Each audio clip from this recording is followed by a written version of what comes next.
I'm 34 now, and I like to think I've grown into a rational, level-headed man. I work in logistics, a job that requires me to look at the world through the lens of cold, hard facts, numbers, timelines, and physical reality. But there is a version of me that still lives in the autumn of 2014, a version that is perpetually 24 years old, standing frozen in the hallway of a rental house in rural Oregon, staring at something that logic says shouldn't exist. People tell you that fear is a sudden spike in adrenaline, a fight or flight response that kicks in like a reflex. They're wrong. True fear is a slow-acting poison. It starts with a tiny, nagging doubt in the back of your mind, a feeling that the dimensions of the room aren't quite right, or that the silence is just a little too heavy. It's the realization that you aren't as alone as you thought you were. At the time, I was working a seasonal contract for a forestry survey company. It was lonely work, but the pay was decent, and I was at that age where I thought isolation was a badge of honor. I had rented a small, single-story house on the outskirts of a town called Vernonia. It was a place where the trees seemed to crowd the roads, their branches interlocking like fingers, blotting out the sun even at noon. The house was old, built in the late 70s, with wood-paneled walls that groaned whenever the temperature dropped, and a crawl space that smelled of damp earth and rot. It was cheap, it was remote, and for the first 3 weeks, it was exactly what I wanted. I remember the night everything changed with a clarity that still makes my palms sweat. It was a Tuesday, around 11:30 p.m. I had been sitting at the small kitchen table, staring at a topographic map and nursing a lukewarm cup of coffee. The only light in the house came from the single bulb above the stove and the dim glow of my laptop. Outside, a light rain was tapping against the glass, a rhythmic, hypnotic sound that usually helped me focus. But that night, the rhythm felt off. It was as if the rain was masking another sound, something heavier and more deliberate. I stood up to stretch, my chair scraping harshly against the linoleum floor. The sound echoed through the empty house, and for the first time since I'd moved in, I felt a sudden, sharp prickle of unease. You know that feeling when you're being watched?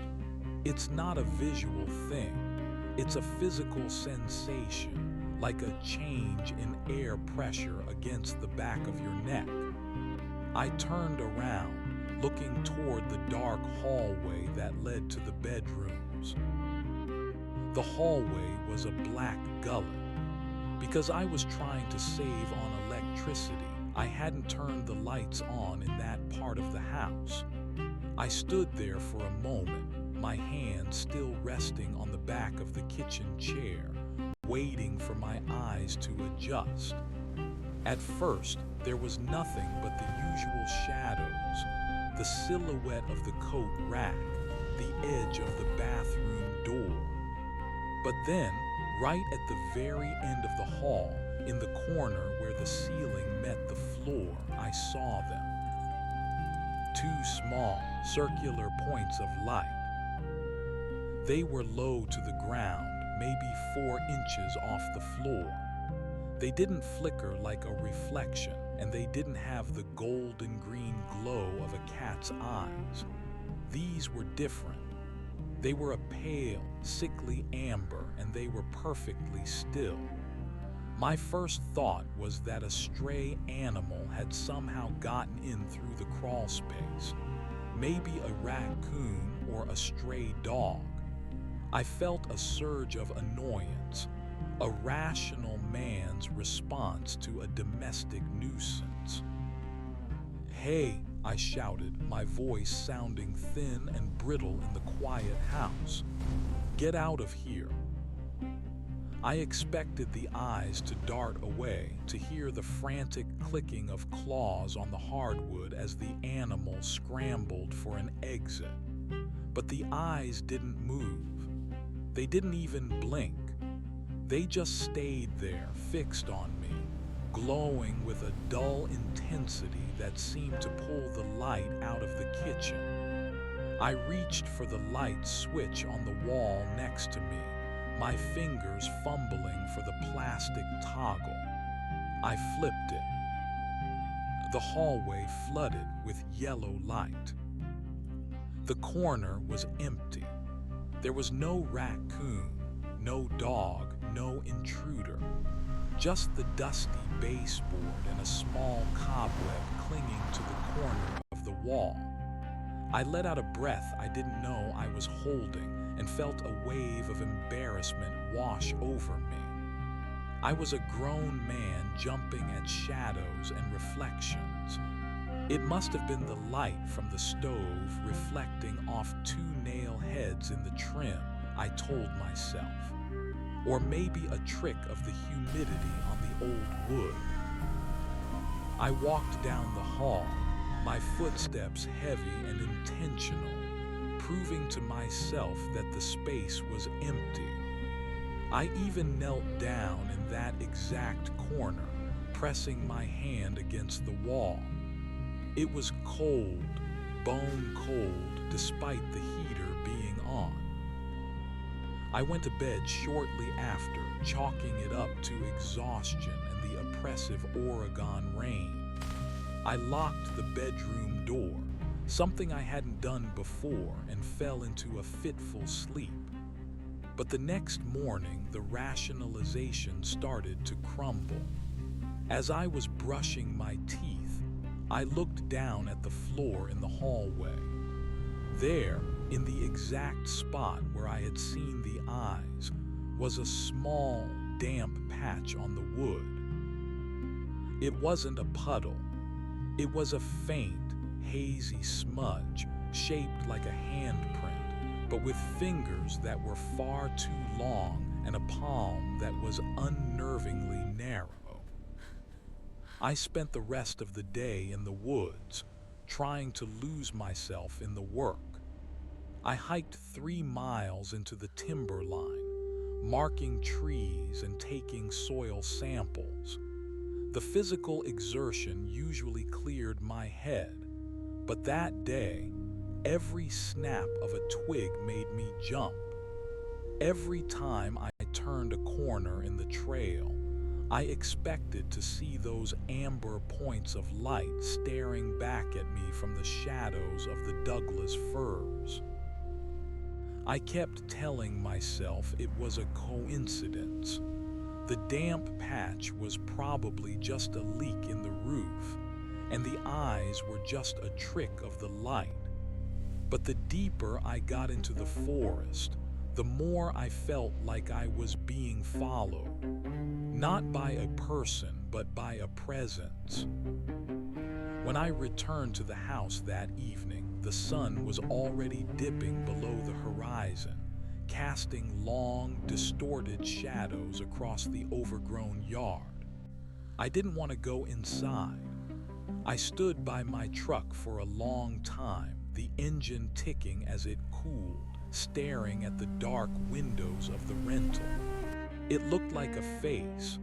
The 2 upstairs windows like hollow eyes, the porch like a sagging mouth. I forced myself to move. I had gear to clean and reports to write. I couldn't let a trick of the light drive me out of a house I'd already paid for. I entered through the kitchen, immediately flipping on every light I could reach. The house was silent, save for the hum of the refrigerator. I went through my routine, made dinner, ate in front of the laptop, tried to ignore the hallway. But the hallway wouldn't be ignored. Even with the lights on, the air at that end of the house felt different. It felt thick, like walking through invisible cobwebs. Around 9:00 p.m. I heard it. A soft, wet sound, slap, slap, slap. It was coming from the hallway. It sounded like bare feet on hardwood, but the rhythm was wrong. It wasn't the rhythmic gait of a human. It was erratic, shifting from a slow crawl to a sudden, frantic burst of movement. I froze, my heart hammering against my ribs like a trapped bird. I grabbed the heavy mag light I kept on the counter and stepped toward the hall. "Who's there?" I called out, my voice cracked. I swung the beam of the flashlight into the darkness. The light cut through the gloom, illuminating the empty corridor. My eyes immediately darted to the far corner. The eyes were back, but this time they weren't on the floor. They were at eye level. Two amber orbs hovering in the darkness, staring directly into mine. And this time they weren't still. They were vibrating, a high-frequency tremor that made my own vision blur. As I watched, a third eye opened just below the first two, a vertical slit of burning orange that seemed to weep a dark, viscous fluid. The logic I had spent my life building shattered in that instant. This wasn't a reflection. This wasn't an animal. This was something that shouldn't be possible, something that defied the very laws of the world I understood. I didn't think. I didn't weigh my options. My primal instinct took over. I backed away, my eyes locked on those vibrating lights, my hand reaching behind me for the kitchen door. As I retreated, the eyes began to move. They didn't walk, they drifted, gliding out of the corner and into the center of the hallway. The light from my mag light hit the space where the body should have been, but there was nothing there. No torso, no limbs, no face. Just a shimmering, oily distortion in the air, like heat rising off a highway and those three burning, weeping eyes. The thing, the entity, let out a sound. It wasn't a scream or a growl. It was a whisper, but it didn't come from the hallway. It sounded like it was coming from inside my own skull. It was a name, my name, but it was pronounced with a cadence that no human throat could produce, a series of clicks and wet, guttural pops that made my stomach churn. "Oh, David," it hissed. I didn't wait for it to say anything else. I turned and bolted. I didn't grab my keys. I didn't grab my coat. I threw myself against the back door, the wood splintering as I burst out into the freezing Oregon night. I ran for the truck, my breath coming in ragged, sobbing gasps. I fumbled with the door handle, realizing with a jolt of pure terror that I'd left the keys on the kitchen table. I looked back at the house. The kitchen light was still on, casting a bright square of yellow onto the wet grass. Standing in the middle of that square was a shadow. It wasn't the shadow of a man. It was long and spindly, with limbs that seemed to have too many joints, stretching and folding in ways that made my brain hurt to look at. It was pressed against the glass of the door, its hands, if you could call them that, leaving those same long, narrow smudges on the pane. I didn't have the keys, but I had the mag light. I gripped it like a club, backed toward the road, and started to run. I ran for 3 miles, never looking back, until I reached the main highway and flagged down a passing logging truck. The driver was a grizzled man named Hank who didn't ask questions until he saw the state of my face. When I told him there was someone in my house, he reached for his CB radio and called the local sheriff. The police went to the house an hour later. I sat in the back of the cruiser, wrapped in a scratchy wool blanket, watching as their flashlights swept through the rooms. They found the door I'd busted open. They found my keys on the table. They found my laptop still running. But they didn't find anyone. No signs of forced entry, no footprints in the mud outside, no one hiding in the crawl space. One of the deputies, a man who had lived in Vernonia his whole life, came over to talk to me. He looked at the smudges on the kitchen door, the long, narrow handprints that were still damp despite the heat in the house. He didn't look surprised. He looked tired. "You're the 3rd person to rent this place in 2 years, son," he said, keeping his voice low. "The others, they didn't stay long either. Always talked about the corners. Said the shadows started looking back at 'em. I never went back to that house. I paid a moving company a premium to pack my things and deliver them to a storage unit in Portland. I stayed in a brightly lit motel for a week, sleeping with the TV on and a chair propped against the door. I tried to tell myself it was a hallucination brought on by isolation and stress, but I knew better. I knew what I had seen. A few months ago, I was scrolling through a forum for hikers and foresters when I saw a post that made my heart stop. It was a photo taken by a trail cam in the woods near Vernonia. The image was grainy and black and white, but there, in the corner of the frame, were 2 familiar amber points of light. And below them, just beginning to open, was a vertical slit of orange.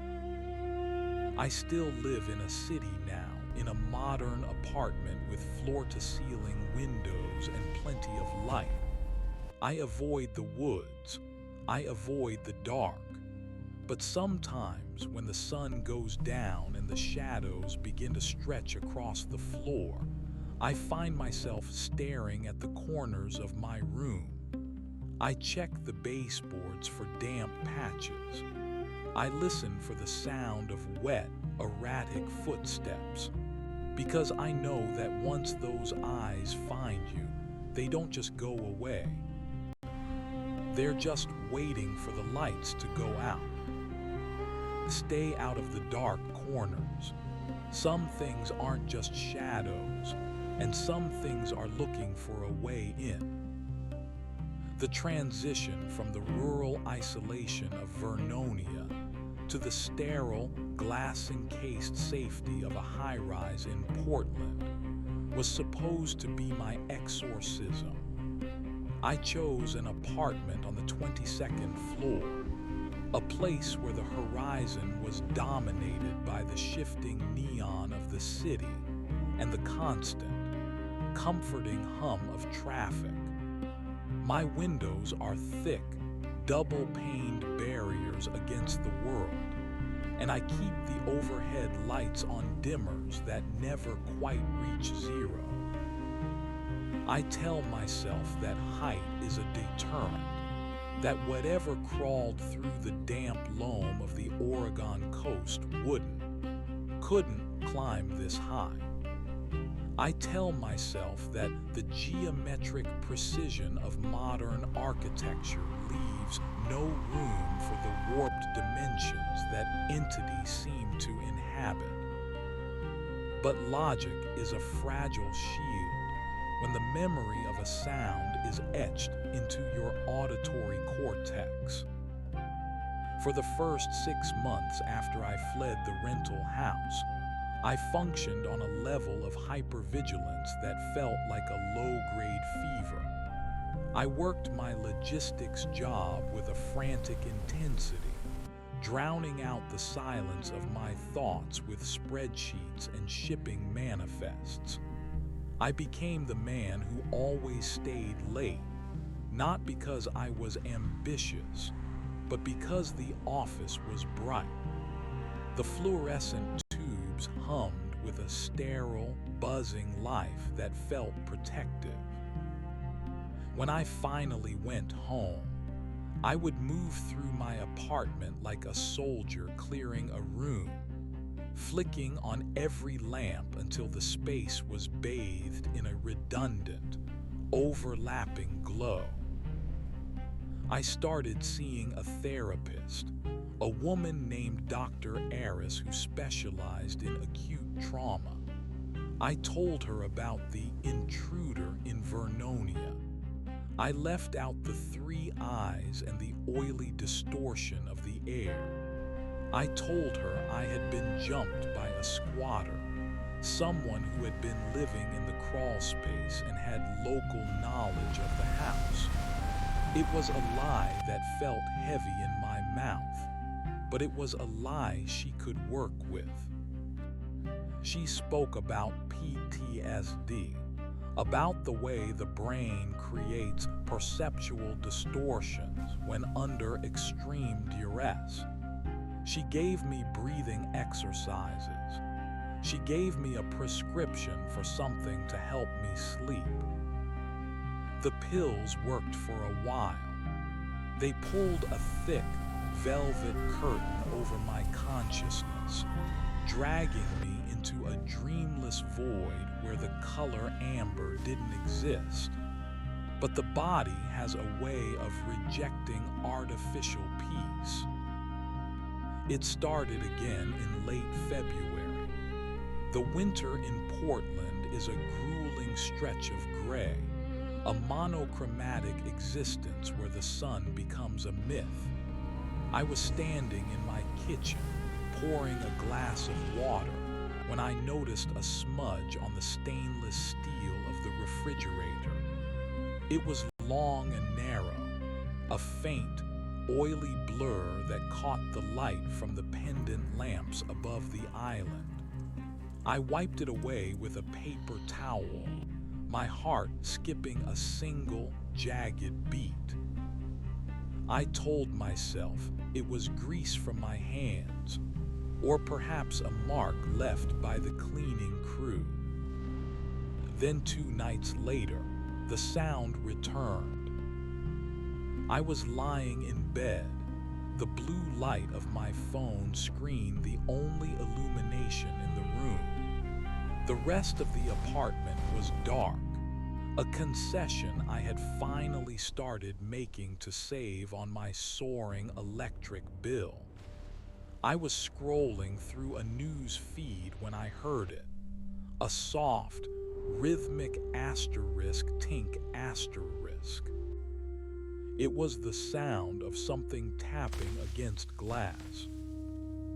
I froze. I was 22 stories up. There were no trees outside my window, no balconies, no fire escapes. The exterior of the building was a sheer face of glass and steel. The tapping continued, slow, deliberate, and wet. It sounded like a heavy raindrop hitting the pane, but it wasn't raining. The sky was clear, the stars obscured only by the city's light pollution. I didn't want to look. Every fiber of my being screamed at me to pull the covers over my head, to retreat into the childish delusion that if I couldn't see it, it couldn't see me. But the adult in me, the logistics man, the rationalist, needed to know. I turned my head slowly toward the floor-to-ceiling window that overlooked the city. At first, there was only the reflection of my own pale, terrified face. But as my eyes adjusted to the darkness beyond the glass, I saw them. They weren't outside, they were reflections. Two amber orbs were hovering in the reflection of the hallway behind my open bedroom door. They were low, nearly at the baseboard, just as they had been that first night in Vernonia. My breath hitched, a cold stone forming in the center of my chest.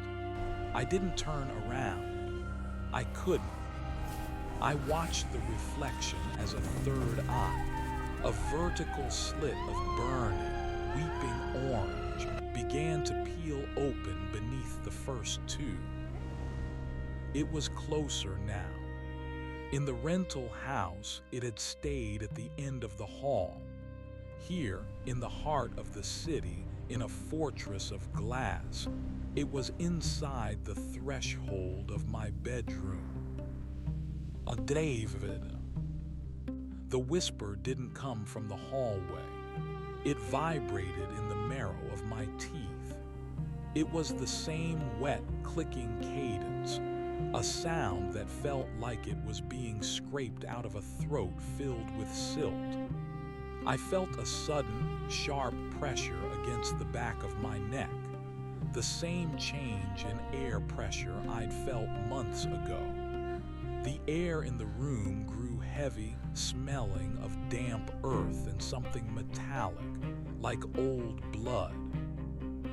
I lunged for the bedside lamp, my hand slapping the base until the bulb flared to life.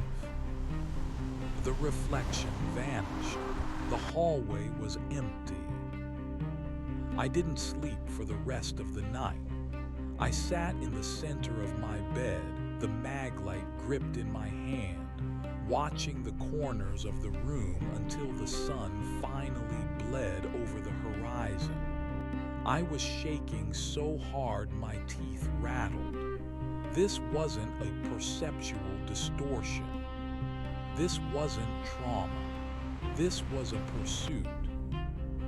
The next day, I didn't go to work.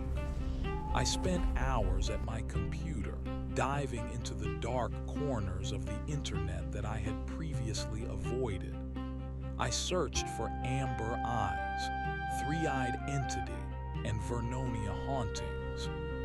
Most of what I found was the usual digital detritus, creepypastas, debunked ghost stories, and blurry photos of owls. But then, on a message board dedicated to Pacific Northwest folklore, I found a thread titled The Weeping Watcher. The original post was from 2012. The user described a series of encounters in the Coast Range near the Nehalem River. They spoke of a thin man that wasn't a man at all, a creature that lived in the folds of the geography. The description was chillingly precise. The way it moved without walking, the handprints it left behind, and the three amber eyes. The user claimed that the entity didn't hunt for food. It hunted for asterisk attention asterisk. It was a parasite of observation. Once you saw it, once you acknowledged its presence in your reality, you became a tether. It used the victim's own consciousness to anchor itself to the physical world. The thread ended abruptly. The last post from the user was a single sentence. "It's in the corners now. It's found a way in." I felt a wave of nausea, a parasite of observation. By looking at it, by trying to understand it with my rational, logistics-driven mind, I had invited it to stay. I had given it the coordinates to my life. Every time I checked the corners, every time I looked for the eyes, I was strengthening the bond. I needed to leave, not just the apartment, but the city. I needed to go somewhere where the light was constant, where the shadows had nowhere to hide. I thought about the desert, Nevada or Arizona, where the sun was a relentless, scouring force. But as I started to pack a bag, I realized the futility of it. The entity wasn't tied to the house in Vernonia. It wasn't tied to the geography. It was tied to me asterisk. I walked into the bathroom to splash cold water on my face, trying to clear the fog of panic. As I leaned over the sink, I saw something in the drain. It was a thick, dark fluid, viscous and shimmering with an oily sheen. I reached down, touching it with the tip of my finger. It was cold. Bone cold. I looked up at the mirror. I didn't see the eyes, not at first. I saw my own reflection, haggard and gray, with dark circles under my eyes that looked like bruises. But then I noticed something about my own pupils. They weren't black. They were beginning to flake with gold. A pale, sickly amber was bleeding into my irises, starting from the edges and creeping toward the center. I let out a strangled cry and stumbled back, hitting the shower curtain. The sound of the plastic rings sliding along the rod was deafening in the small space. I stared at my hands. They were trembling, and the skin felt tight, as if something was stretching it from the inside. The realization hit me with the force of a physical blow. It didn't want to kill me. It didn't want to drag me into the woods. It wanted a vessel. It was using the tether to pull itself out of the shadows and into the light through me. I ran back into the living room, fumbling for my phone. I needed to call someone, anyone. I dialed Dr. Aris's office, but my fingers were clumsy, the screen slick with a moisture I couldn't account for. When the receptionist answered, I tried to speak, but the words wouldn't form. My throat felt like it was filled with wet wool. "David," the voice on the other end said, "is that you?" I opened my mouth, but the only sound that came out was a series of clicks and a wet, guttural pop. I dropped the phone. It clattered onto the hardwood, the screen shattering. I backed away from it, my eyes darting to the floor. The shadows in the apartment were changing. Even with the midday sun streaming through the windows, the corners of the room were deepening, turning a bruised purple-black. They seemed to be stretching, reaching out like fingers toward the center of the room. I saw the eyes then. Not 2, not 3, but dozens. They were opening all along the baseboards, in the creases of the sofa, in the gap between the bookshelf and the wall. A constellation of amber orbs, all vibrating with that high-frequency tremor, all weeping that dark, oily fluid, The whisper returned, but it wasn't a whisper anymore. It was a chorus. Thousands of voices, all overlapping, all pronouncing my name with that inhuman cadence. David, David, David. The sound was coming from the walls, from the floor, from the very air I was breathing. I felt a sharp, tearing pain in the center of my forehead, just above the bridge of my nose. I reached up, my fingers meeting something wet and warm. I staggered to the window, the city of Portland spread out below me like a toy set. I looked at my reflection in the glass one last time. A vertical slit was opening in my forehead. A burning, orange eye was staring back at me, weeping a dark fluid that ran down my face like a black tear. I understood then that there was no escape. Logistics, facts, physical reality.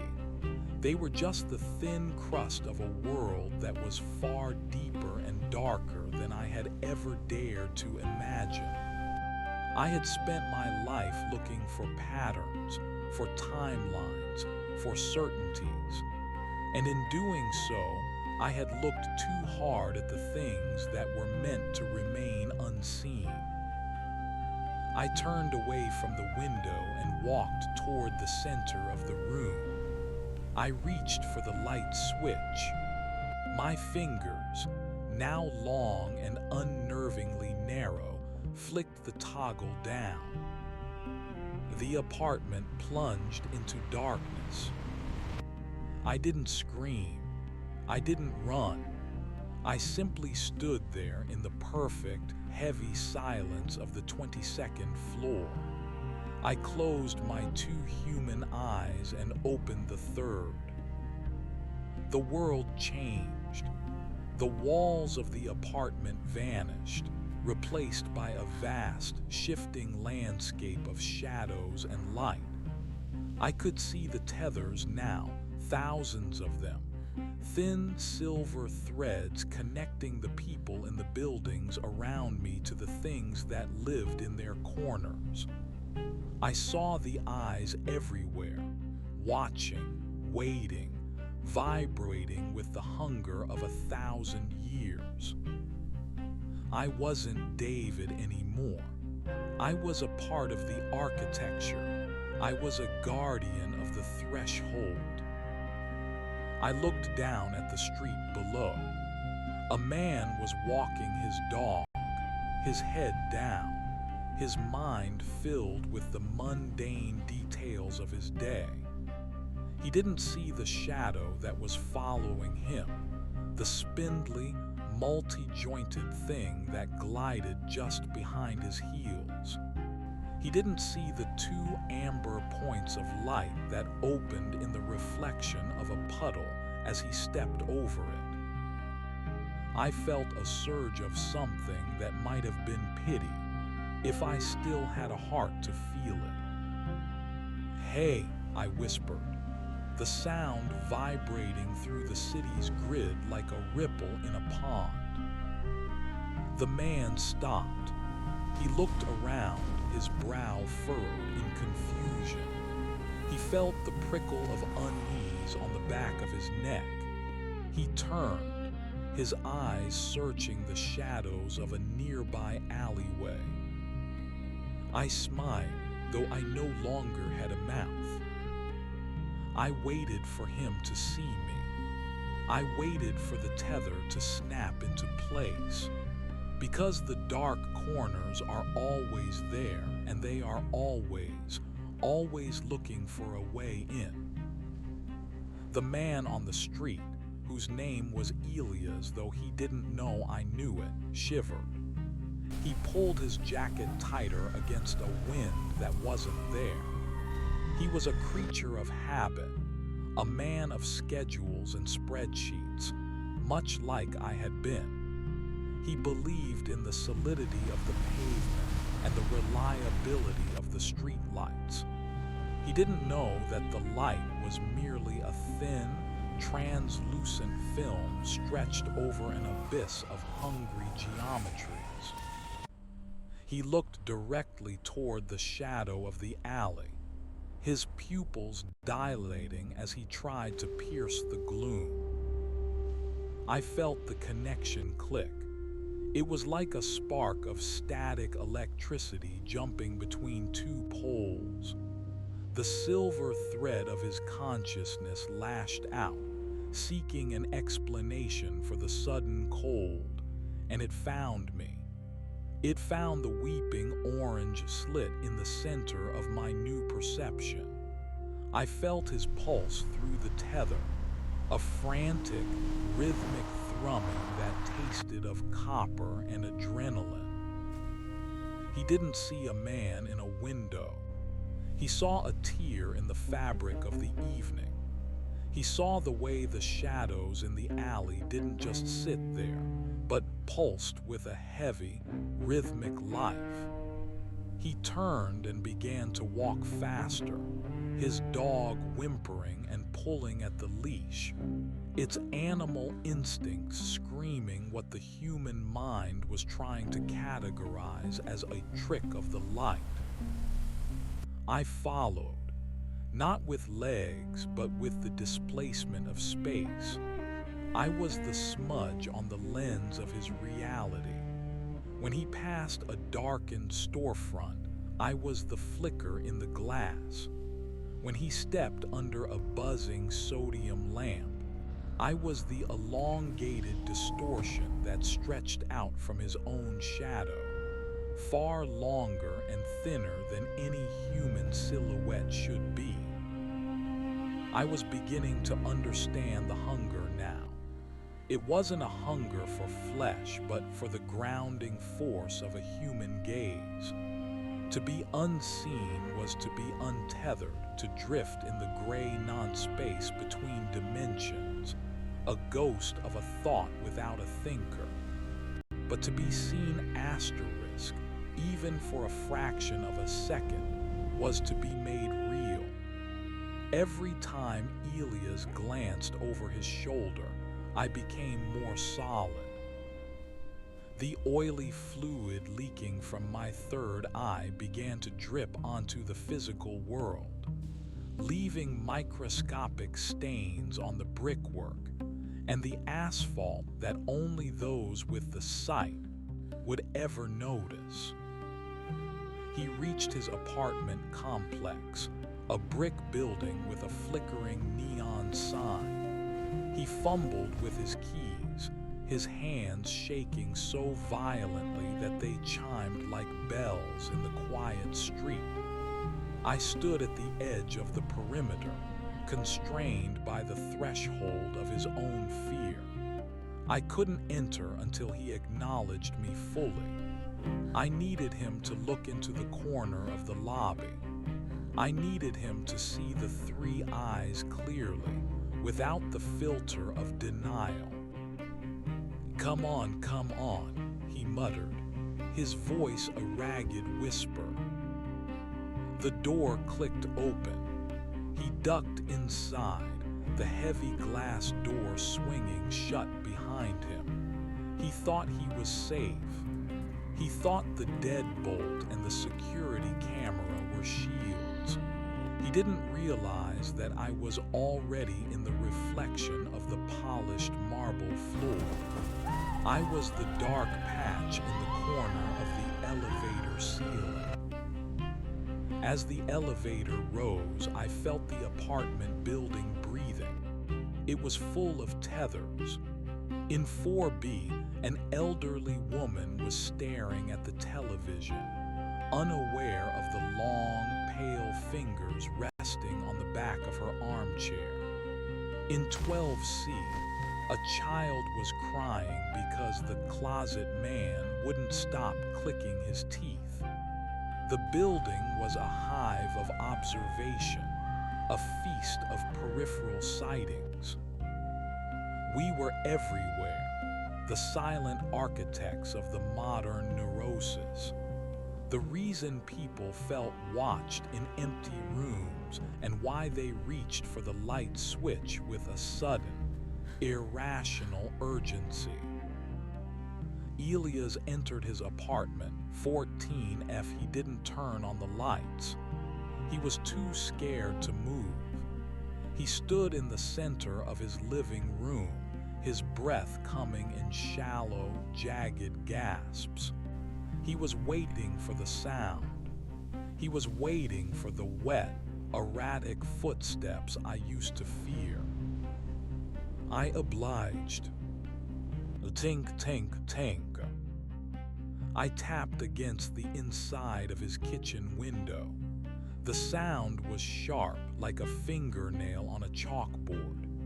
Elias spun around, his eyes wide. He saw nothing but the reflection of his own kitchen, the toaster, the fruit bowl, the magnets on the fridge. But then he saw the smudge, the long, narrow handprint on the stainless steel. It was still damp.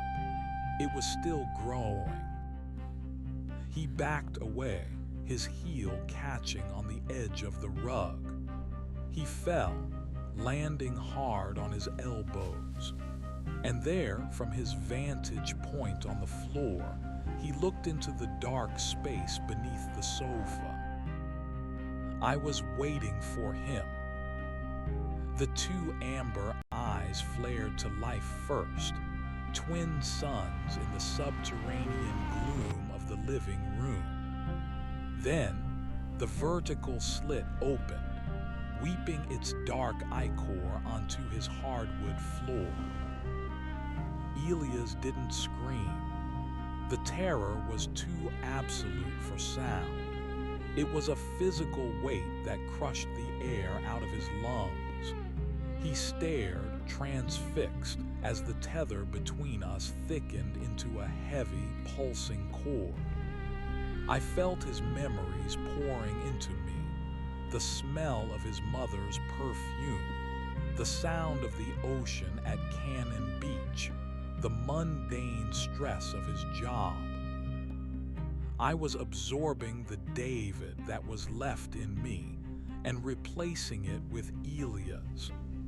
I was expanding, my consciousness spreading through the walls of the apartment like a mold. Please, he choked out. I didn't answer with words. I answered with the vibration of the room. The floorboards began to hum. The shadows in the corners rose up like black flames, licking at the ceiling. I began to pull myself out from under the sofa, not by crawling, but by unfolding. My limbs were too long, my joints bending in directions that defied Euclidean geometry. I was a smudge of ink in a bucket of water, swirling and darkening everything I touched. As I approached him, I saw the change beginning in his own eyes. The gold was starting to flake in his pupils. The skin of his forehead was beginning to itch, a small red welt forming where the third eye would eventually tear through. I felt a sudden, fleeting pang of the old David, the man who had lived in the high-rise, the man who had worked in logistics. He was still there, a small, flickering light in the vast, cold ocean of my new existence. He wanted to warn Elias. He wanted to tell him to run, to gouge out his own eyes, to do anything to break the observation. But the new me, the weeping watcher, was stronger. I leaned over Elias, my shadow enveloping him like a shroud. The smell of damp earth and old blood filled the room, drowning out the scent of his expensive candles and his clean laundry. "Don't look away," I clicked, the sound vibrating in his skull. "It only hurts if you look away." Elias stared into the amber depths of my eyes, and for a moment he saw the truth. He saw the folds in the geography. He saw the silver threads connecting every living soul to the things in the dark. He saw the beauty of the void, the intricate, terrifying patterns of the unseen world. And then, the light in his apartment didn't matter anymore. The shadows had found their way in, and they were never going to leave.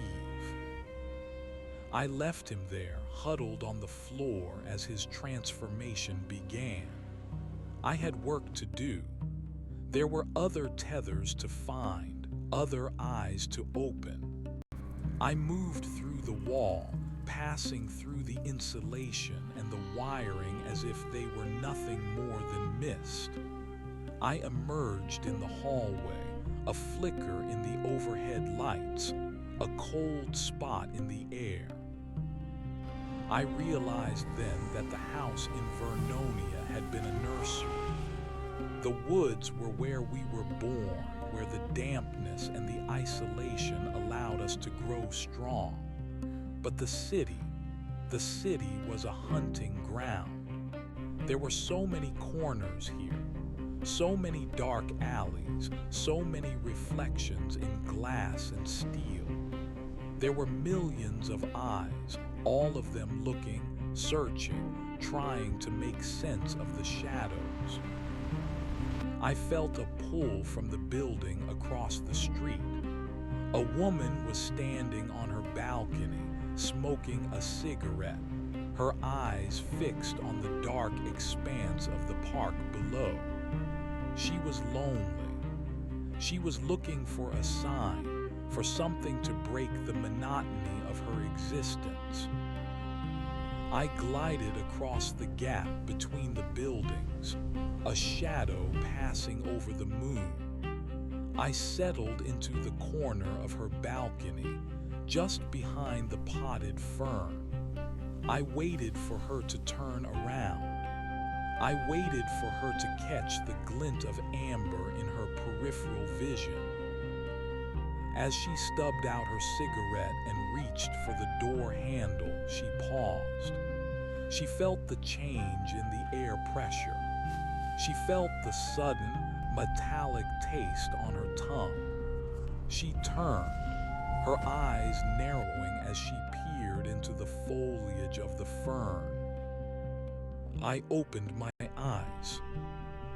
The cycle continued. The parasite of observation had found a new host, a new way to bridge the gap between the seen and the unseen. We are the things you think you see when you're tired. We are the reason you don't like to look in mirrors at night. We are the watchers in the weeping corners, and we are very, very patient. The lights of Portland twinkled below, a sea of false security.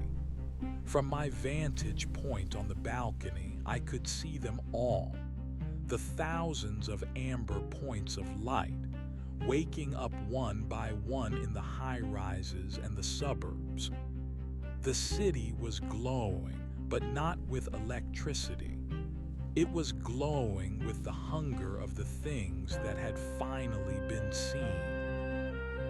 Stay out of the dark corners, they used to say, but it's too late for that. The corners are already inside you. You just haven't looked hard enough yet, but you will. And when you do, I'll be there, waiting to show you the view from the 22nd floor. The woman on the balcony, whose name tag on her discarded work blazer read Alina, didn't scream. That was the most delicious part of the transition.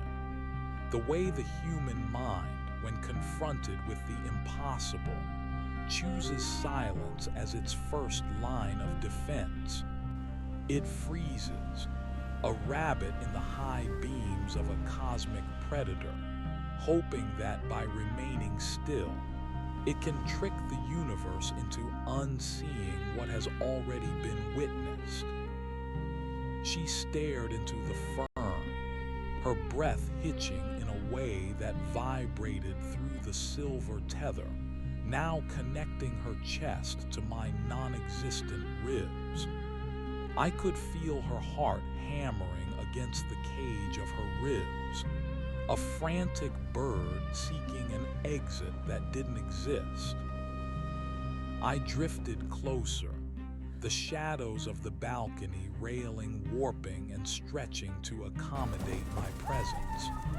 To her, I was a smudge of oil against the night sky, a pocket of darkness that was deeper and more textured than the surrounding air. She reached out, a purely reflexive movement, her fingers trembling as they brushed the air where my shoulder would have been.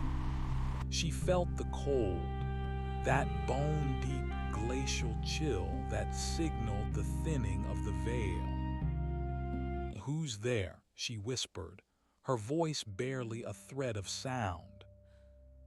I didn't answer with her language. I answered with the high-frequency tremor that was now the baseline of my existence. The glass of the sliding door behind her began to hum, a low, resonant thrum that made the wine glass on her bistro table shatter into 1,000 glittering diamonds. She flinched, but she didn't look away from the fern. She couldn't. The amber eyes held her in a vice grip of predatory geometry. In that moment, I saw her life not as a sequence of events, but as a map of vulnerabilities. I saw the night she spent crying in the closet as a child, certain that the shadows were breathing. I saw the way she always checked behind the shower curtain before she brushed her teeth. I saw the flicker of unease she felt every time she walked past a darkened alleyway. She had been preparing for me her entire life. Every moment of irrational fear she had ever felt was a brick in the bridge I was now crossing. I felt the third eye on my forehead pulse, a hot, wet throb that sent a trickle of dark fluid down the bridge of my nose. Elena's eyes widened as she saw the liquid manifest out of thin air, dripping onto the concrete of the balcony and sizzling like acid. She looked up, her gaze finally meeting the vertical slit. The connection was total. A jolt of pure, unadulterated terror surged through the tether, so potent it felt like a physical blow. I drank it in. It was the fuel that allowed me to solidify, to pull the rest of my elongated, multi-jointed form out of the fold in the air. My fingers, long and tapering into needle-like points, reached out and touched her cheek. Her skin was warm, a shocking contrast to the void I now inhabited. Where I touched her, the gold began to flake in her irises instantly. The infection of observation was instantaneous. "It's beautiful," she gasped, her terror suddenly pivoting into a horrific, ecstatic awe. This was the trap.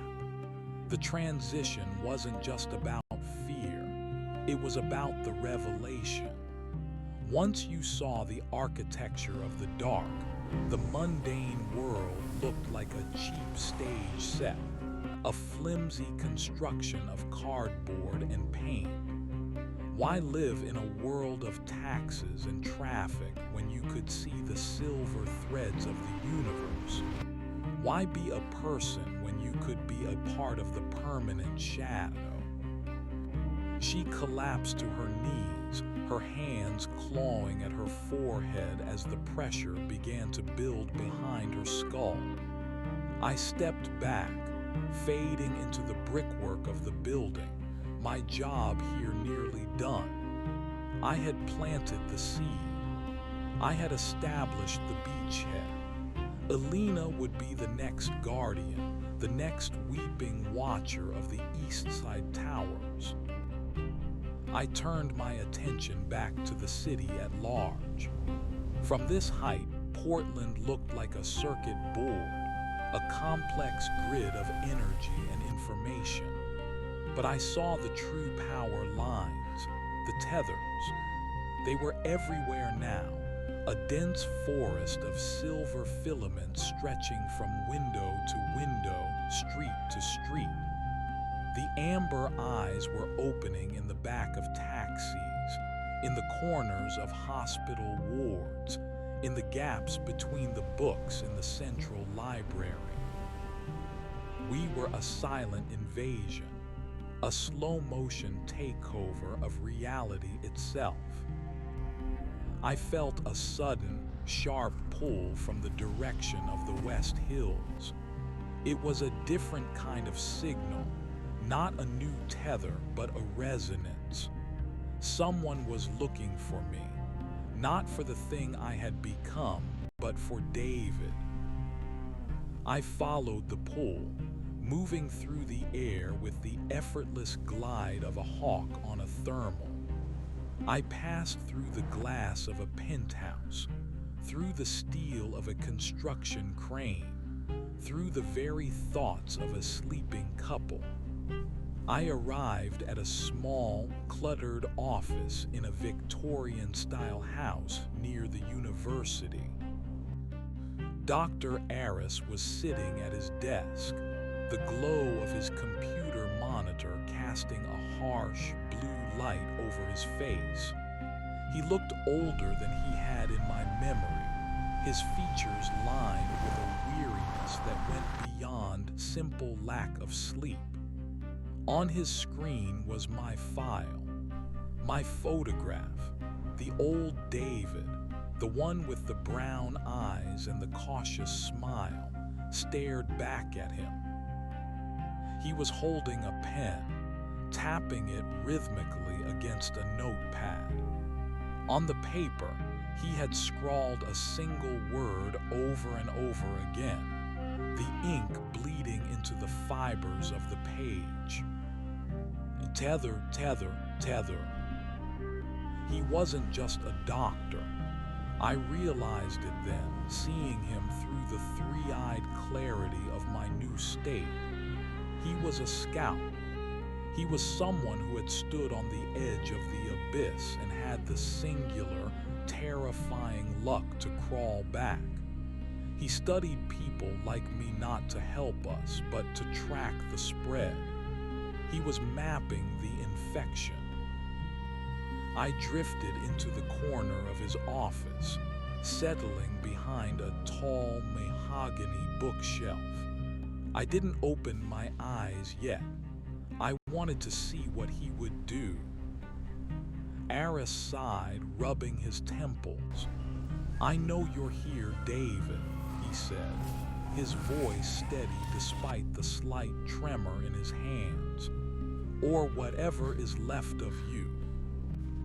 I didn't move. I didn't breathe. I was a part of the shadows, a natural extension of the room's geometry. "You think you found a new way of being," Aris continued, talking to the empty air. "You think you've escaped the limitations of the physical, but you're just a parasite, a symptom of a universe that's leaking. You're not a guardian, you're a hole, a void where a man used to be." I felt a flare of anger, a vestige of David's pride. I stepped out of the corner, my form flickering like a bad television signal. I allowed the two amber eyes to open, casting a sickly yellow glow over the rows of medical texts. Aris didn't flinch. He turned his chair slowly to face me. He didn't look at my eyes, he looked at my chest, where the tether to the world was thinnest. "I've seen dozens of you," he said, his voice dropping to a low, mournful tone. "The Vernonia case wasn't the first, and it won't be the last. The eyes in the dark. They don't want a vessel, David. They want a feast. They're using you to bridge the gap so they can consume the light entirely. They don't want to live in our world. They want to turn our world into theirs." I hissed, the sound like steam escaping a pipe. The third eye on my forehead tore open, the black fluid weeping down my face and dripping onto his expensive Persian rug. The smell of the woods, the damp rot of Vernonia, filled the room. "You see nothing," I clicked, the words vibrating through the floorboards. "I see more than you do now," Aris countered. He reached into his desk drawer and pulled out a small, handheld mirror. He didn't point it at me. He pointed it at himself. "Look at me, David. Really look." I peered into the mirror, and for a second the amber clarity of my vision faltered. In the reflection of the mirror, Aris wasn't just a man.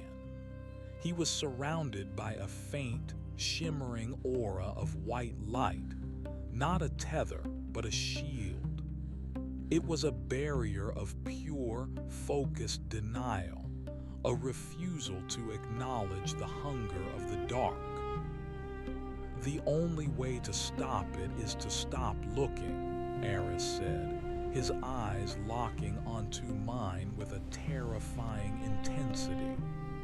"If you stop observing the dark, it loses its shape. It loses its power. You have to close the eyes, David, all of them." I felt a wave of nausea.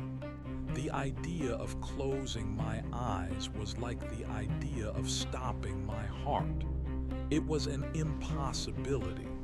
The sight was everything. The sight was the only thing that made me real. "No," I whispered, the shadows in the room surging forward, swallowing the desk, the computer, the books. "The sight is the truth. The truth is a lie told by a predator," Aris said, his voice now sounding as if it were coming from a great distance. He stood up, and for the first time I saw that he wasn't afraid. He was pitying me. He walked toward me, stepping through the liquid shadow as if it were nothing more than shallow water. He reached out, not with the needle-pointed fingers of a monster, but with the steady hand of a doctor. He placed his palm over my third eye. The contact was like a bolt of lightning. A scream that wasn't mine tore through the room, a chorus of 1,000 voices, all shrieking in protest. The amber light flickered and died. The silver tethers in the city outside began to fray and snap, the connections breaking under the weight of his touch.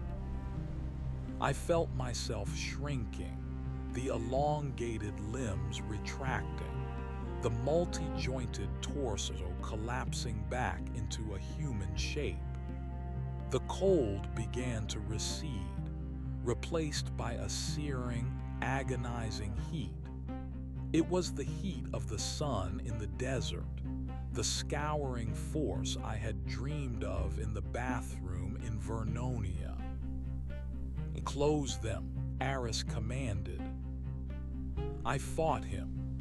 I clawed at his arm, my fingers leaving black, oily streaks on his skin. but he didn't let go. He pressed harder, his palm warm and solid against the weeping slit in my forehead. The world began to blur. The vast, shifting landscape of shadows and light started to dissolve, replaced by the mundane reality of the office. The smell of old paper, the hum of the computer, the ticking of the clock. I felt the David part of me screaming for air, trying to claw its way back to the surface of my consciousness. "I can't," I gasped, my voice sounding human for the first time in hours. "It's too dark. I'll disappear." "Then disappear," Aris said firmly. "It's better to be nothing than to be that." With a final, violent surge of energy, the third eye snapped shut under his hand. The amber orbs in my head extinguished. The darkness rushed back in, not the living, breathing darkness of the Watchers, but the simple, empty darkness of a room with the lights turned off. I fell to the floor, my body heavy and clumsy once again. I was cold, but it was a normal cold, the chill of a Portland evening. I reached up and touched my forehead. The skin was smooth. There was no slit, no fluid, no eye. I looked up at Dr. Aris. He was leaning against his desk, his face pale and covered in sweat. He looked like a man who had just run a marathon. "Is it over?" I whispered, my throat feeling like it had been scraped with sandpaper. Aris didn't answer immediately. He looked toward the window where the lights of the city were still twinkling. I followed his gaze. The silver threads were gone. The amber points of light had vanished. The city looked like a normal city again. But as I watched, I saw a flicker in the reflection of the window. A tiny, microscopic glint of gold in the corner of a building 3 blocks away. "No," Aris said softly, his voice full of a terrible, quiet grief. "It's never over. We just bought some time." I stood up, my legs shaking. I felt diminished. I felt small. I felt like a man who had been hollowed out and left to dry in the wind. The world felt thin and fragile, a layer of ice over a dark pond. "What do I do now?" I asked. Aris looked at me, his eyes dark and unreadable. "You live in the light, David. You keep the lamps burning. You never look into the corners. And you pray that the things you saw don't remember your name." I walked out of his office and into the night. The streetlights felt too dim, the shadows of the trees too long. I walked quickly, my head down, my eyes fixed on the pavement. I didn't look at the reflections in the puddles. I didn't look at the gaps between the buildings. But as I reached my car and fumbled with the keys, I felt a familiar prickle on the back of my neck. A high-frequency tremor, so faint I almost convinced myself it was just the humming of the city's power lines. I didn't look. I got into the car, locked the doors, and turned the interior light on. I sat there for a long time, bathed in the cheap, yellow glow of the dome light. I was David again. I was a man of logistics, of facts, of physical reality. But I knew the truth now. The world wasn't a solid thing. It was a veil. And behind that veil, 1,000 amber eyes were waiting for the light to fail. I started the engine and drove toward the brightest part of the city, toward the neon signs and the floodlights, toward the places where the shadows had nowhere to hide. I drove and I didn't look back, because I knew that if I looked into the rearview mirror, I might see a vertical slit beginning to open in the reflection of my own forehead. And this time, I wouldn't want to close it. The hunger was still there, a tiny, cold coal in the center of my chest. It was waiting for a moment of weakness, a moment of curiosity, a moment of loneliness. It was waiting for me to look into the dark corner one more time. And as I drove through the glowing streets of Portland, I realized the most terrifying thing of all. I wanted to look. The highway was a cauterized vein of white and red light, a temporary sanctuary of motion that felt like the only thing keeping the world from folding in on itself.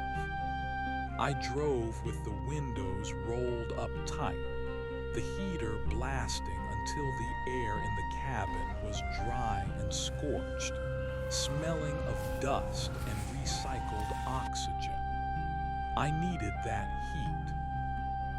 I needed to feel the friction of the physical world, the way the steering wheel vibrated against my palms, and the way the seatbelt bit into my shoulder. These were the anchors. Without them, I feared I would simply evaporate, leaving nothing behind but a smear of oil on the upholstery. I kept my eyes fixed on the bumper of the silver sedan in front of me. I memorized its license plate. I counted the flickers of its turn signal. I clung to the mundane details of traffic with the desperation of a drowning man gripping a jagged rock. If I looked at the sky, I might see the way the clouds weren't just vapor, but the bruised, translucent skin of something immense. If I looked at the trees lining the Sunset Highway, I might see the way their branches didn't just sway, but reached out to snag the passing thoughts of the commuters. Eris had told me to live in the light, but the light in Portland was a fickle thing. It was filtered through a constant shroud of mist and gray, a perpetual twilight that seemed designed to hide the very things he warned me against. I pulled into a 24-hour diner off Canyon Road, a place called the Gilded Griddle. It was a cathedral of fluorescent hum and the smell of old grease. The kind of place where the shadows were chased into the corners by the sheer, aggressive ugliness of the decor. I sat in a vinyl booth, my back against the wall so I could see the entire room. The waitress, a woman with tired eyes and hair the color of nicotine stains, brought me a cup of coffee that tasted like burnt beans and battery acid. I loved it. It was real. It was bitter. It was a physical sensation that demanded my attention. "You okay, honey?" she asked, hovering for a second too long. "You look like you've seen a ghost." I looked at her, and for a terrifying heartbeat, my vision stuttered. I saw the silver thread looping around her throat, a delicate, shimmering noose that disappeared peered into the ceiling tiles. I saw the way her shadow didn't quite match the movement of her hips. I squeezed my eyes shut, pressing my knuckles into the sockets until I saw stars. Just tired, I rasped. Long drive. Tell me about it, she sighed, moving off to refill a salt shaker. World's gone crazy lately. Everyone's on edge. My sister down in Milwaukee says people are seeing things in the woods. Bears, probably, or those coyotes. I stared into my coffee. Bears, coyotes. The human mind was a master of translation. It took the incomprehensible and dressed it in the skins of familiar animals. It took the encroaching void and called it a trick of the light. We were all architects of our own ignorance, building walls of probably and maybe to keep the screaming out. As I sat there, the hunger in my chest began to thrum. It wasn't a hunger for food, it was a sensory starvation.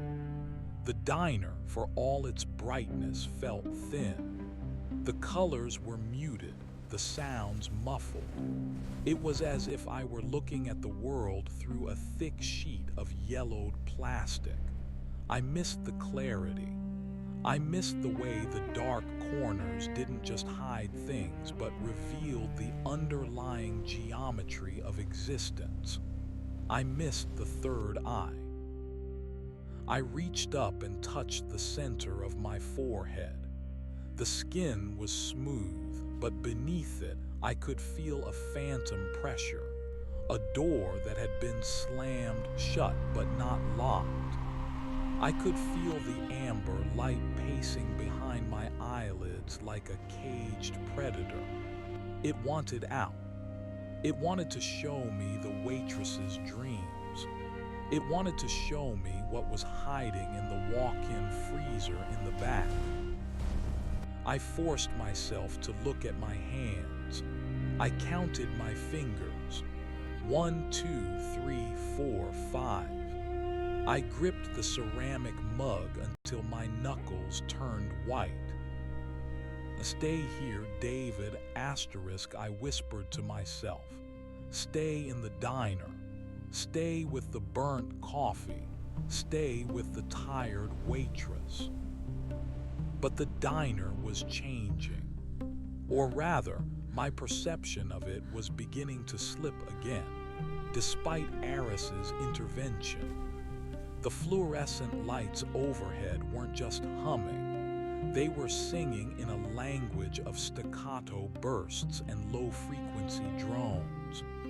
I could hear the electrical current dancing through the wires, a frantic, jagged energy that felt like it was trying to claw its way out of the glass tubes. In the corner of the diner near the restrooms, there was a small alcove where an old payphone hung, disconnected and forgotten. The shadows there were dense, layered like soot. I found my gaze drifting toward it. I tried to look away, to focus on the sugar dispenser or the laminated menu, but the alcove had a gravitational pull. Something was moving in the dark near the phone. Not a person, not even a shape. It was a ripple, a distortion in the air like heat haze over asphalt. Don't look, Aris's voice echoed in my mind. If you stop observing it, it loses its shape. But I was an observer. That was the core of what I had become. Even before the woods, before the bathroom mirror in Vernonia, I had been a man who looked too closely at things. I was a man who noticed the cracks in the sidewalk and the way the light hit the dust motes in a quiet room. I was built to witness. A man entered the diner.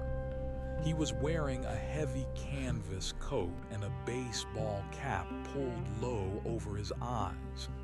He sat at the counter, 3 stools away from the waitress. He didn't order anything. He just sat there, his hands folded on the formica surface. I looked at him and my breath hitched. He didn't have a silver tether. He had dozens of them. They sprouted from his shoulders, his neck, his temples like a crown of thorns made of light. They wove upward, disappearing into the ceiling, connecting him to something vast and unseen above the diner. He turned his head slowly, his movements mechanical and stiff. He looked directly at me. Under the brim of his cap, his eyes weren't brown or blue or green. They were solid amber, glowing with a soft, bioluminescent heat. He didn't say a word, but I felt the vibration in my teeth. A greeting, a recognition. I stood up so abruptly my chair screeched against the floor. The waitress looked over, startled. "Everything okay, honey?" I didn't answer. I threw a $10 bill on the table and bolted for the door. The air outside was cold and wet, the rain starting to fall in thin, needle-like shards. I ran to my car, my heart hammering a frantic rhythm against my ribs. I scrambled inside, locked the doors, and fumbled for the ignition.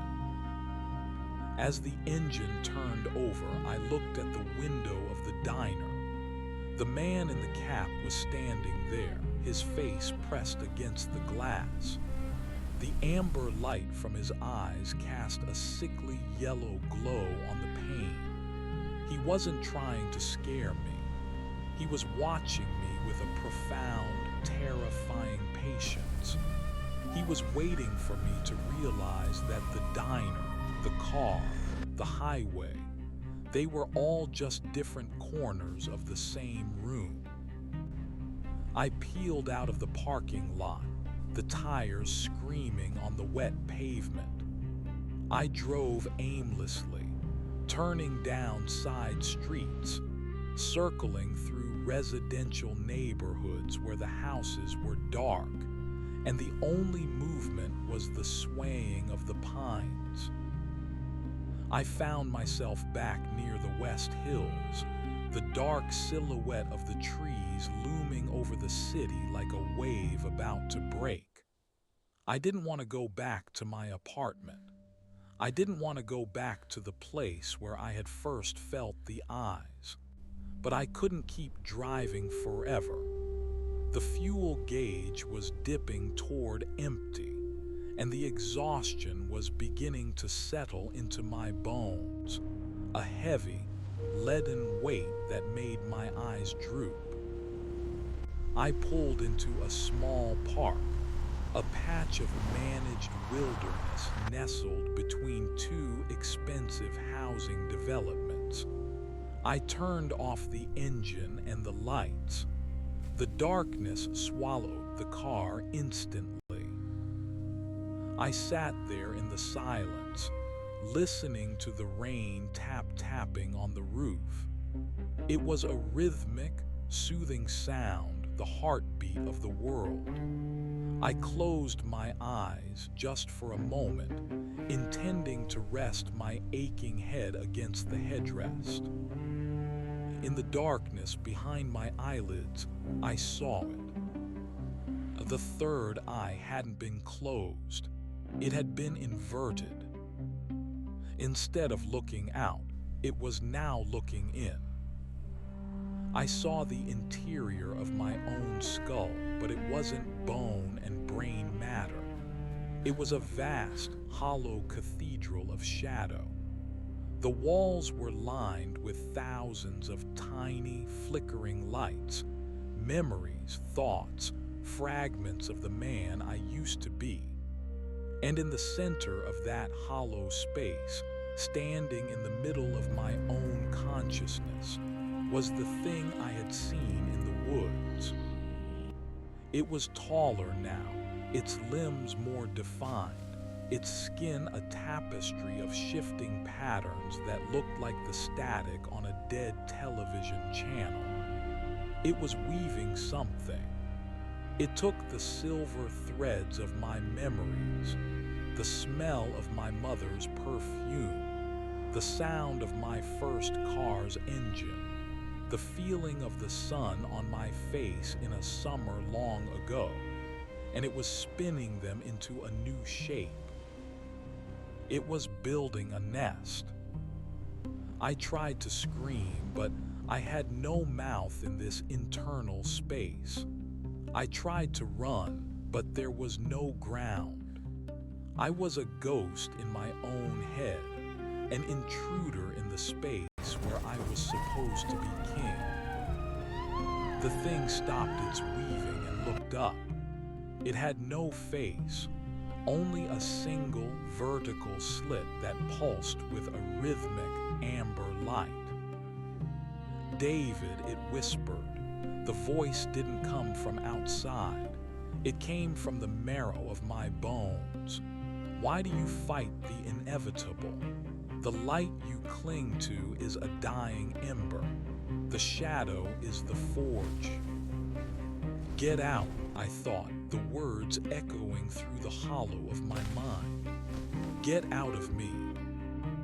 The thing tilted its head, a gesture that was mockingly human. "I am not in you, David. I am you. I am the part of you that stopped being afraid of the dark.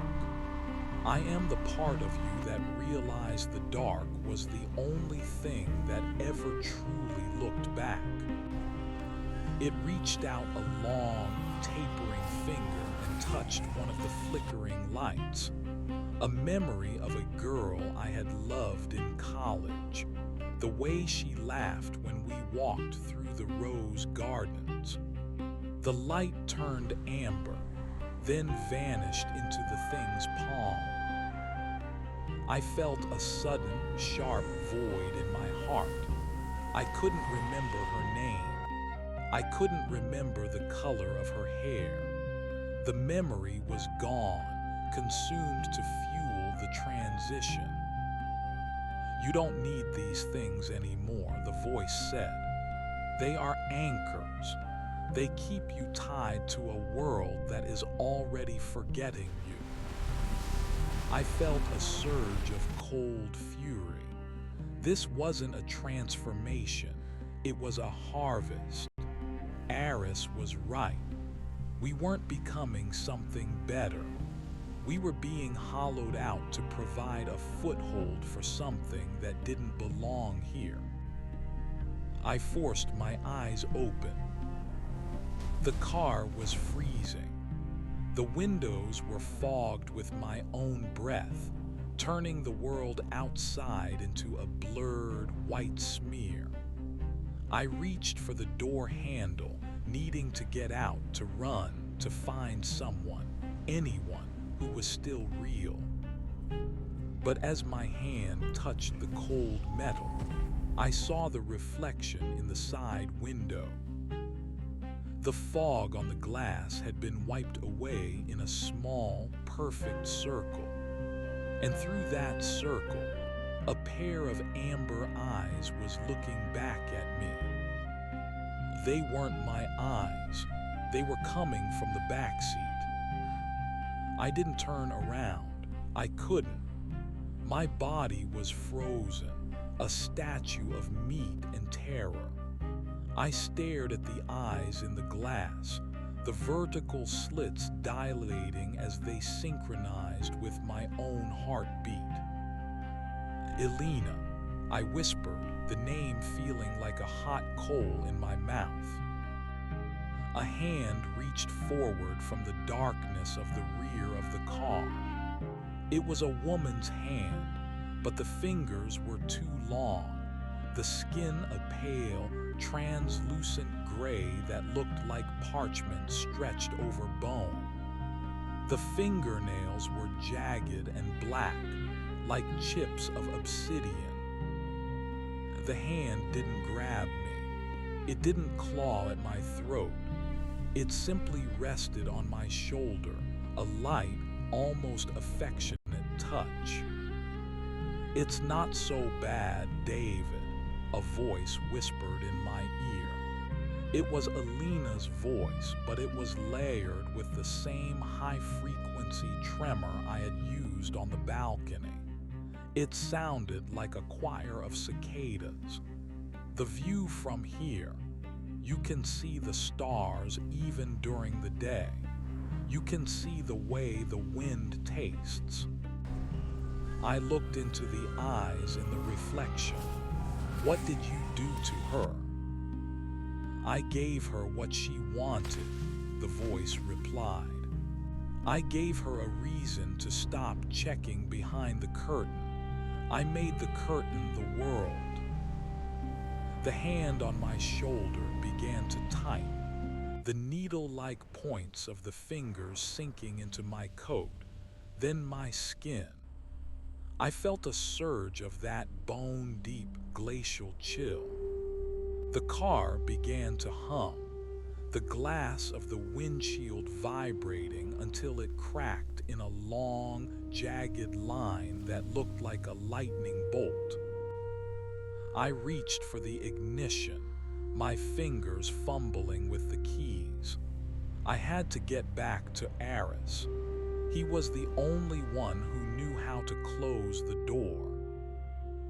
"Aris can't help you," Alina's voice said, sounding closer now, as if she were leaning her head against mine. "Aris is just another observer. He thinks his denial is a shield, but it's just a blindfold. And we love it when they wear blindfolds. It makes the final reveal so much sweeter." I turned the key. The engine roared to life, the headlights cutting through the fog and the rain. I slammed the car into gear and floored it, the tires spinning on the wet grass before catching the pavement of the park road. I drove like a madman, ignoring stop signs and red lights. I had to get to the West Hills.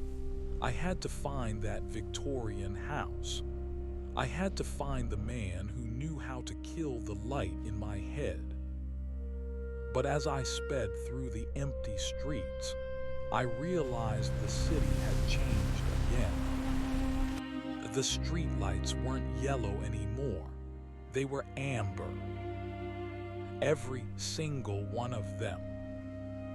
The skyscrapers of downtown Portland were no longer silhouettes of steel and glass. They were pillars of glowing vertical slits, thousands of them blinking in unison. The entire city was waking up. The infection hadn't just spread, it had achieved critical mass. I looked at the sidewalk and saw people. They weren't walking. They were standing perfectly still, their faces tilted upward toward the rain. Their eyes were wide, glowing with that same bioluminescent heat.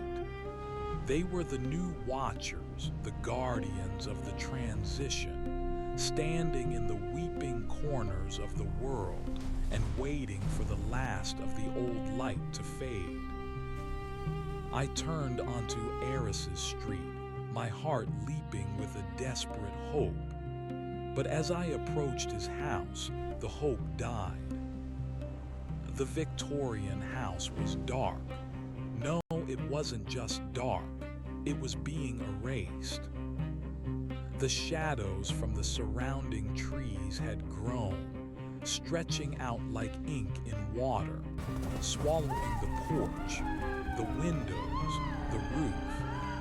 The house looked like a charcoal sketch that was being rubbed out by an invisible hand. I jumped out of the car before it had even come to a full stop, sprinting toward the front door. The air around the house was thick, viscous, like moving through Caro syrup. Every step was an agony of effort. "Aris," I screamed. "Aris, help me." I reached the porch and slammed my shoulder against the door. It swung open with a hollow, booming sound. The interior of the house was gone. There were no walls, no floors, no furniture. There was only a vast, infinite expanse of gray mist, stretching out in every direction. And in the center of that mist, sitting in his mahogany chair, was Dr. Aris. He wasn't moving, he wasn't breathing. He was encased in a shell of that dark, oily fluid, a statue of black glass. His eyes were wide open, but they weren't amber. They were white, the dead, milky white of a cataract. He had tried to close the eyes. He had tried to deny the dark, and the dark had simply filled him until there was nothing left of the man but the shell. I fell to my knees in the doorway, the mist swirling around my legs. I felt the weight of the city, the weight of the thousands of eyes pressing down on me. The hunger in my chest flared, a roar of cold fire that demanded to be fed. I reached up and touched my forehead. The skin was hot. It was stretching. I could feel the slit beginning to tear open again, the black fluid leaking out and stinging my eyes. David. I turned. Elena was standing in the doorway behind me. She looked beautiful in a way that made my soul want to shrivel. Her skin was a map of constellations, her eyes two suns of dying gold. She held out her hand, the silver threads of her tethers dancing around her like a halo. "Don't fight it anymore," she said, her voice a soft, rhythmic thrum. "The dark isn't the end, it's the beginning. Look at the city, David. Look at what we've built." I looked past her, toward the skyline of Portland. The city was gone. In its place was a forest of amber towers, a landscape of geometry and shadow that defied every law of physics I had ever known. The sky was a deep, bruised purple, and the stars weren't stars. They were eyes, millions of them, looking down with a cold, predatory curiosity. I felt the third eye snap open. The world didn't disappear. It expanded. I saw the silver threads connecting everything, the trees, the rain, the stones, the people. I saw the way the universe was breathing, a slow, rhythmic expansion and contraction of the void. I wasn't David anymore. David was a memory, a flickering light that was being spun into the nest. I was a watcher. I was a guardian of the weeping corners. I stood up, my limbs long and graceful, my movements a dance of predatory geometry. I looked at Elena and I saw the truth of her. She wasn't a victim. She was a masterpiece. "What do we do now?" I asked, my voice the sound of the wind through a graveyard. She smiled, and I saw the rows of needle-like teeth, beautiful and sharp. "We wait," she said.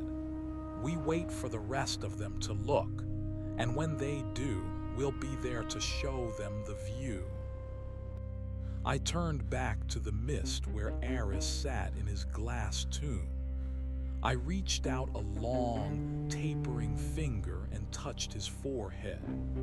The white of his eyes began to flake away, replaced by a tiny, glowing spark of amber.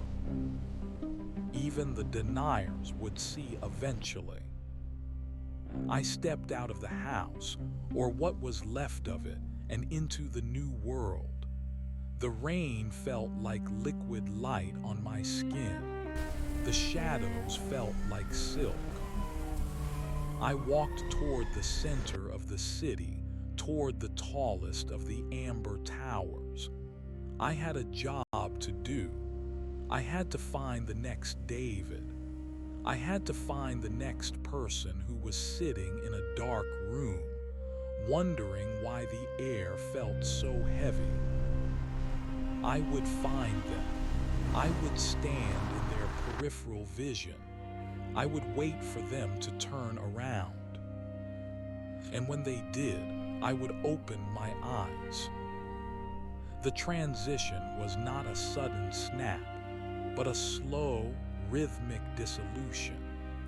As I walked, the pavement beneath my feet ceased to be concrete and became something more akin to solidified thought, dark, translucent, and vibrating with the low-frequency hum of a billion trapped nerve endings.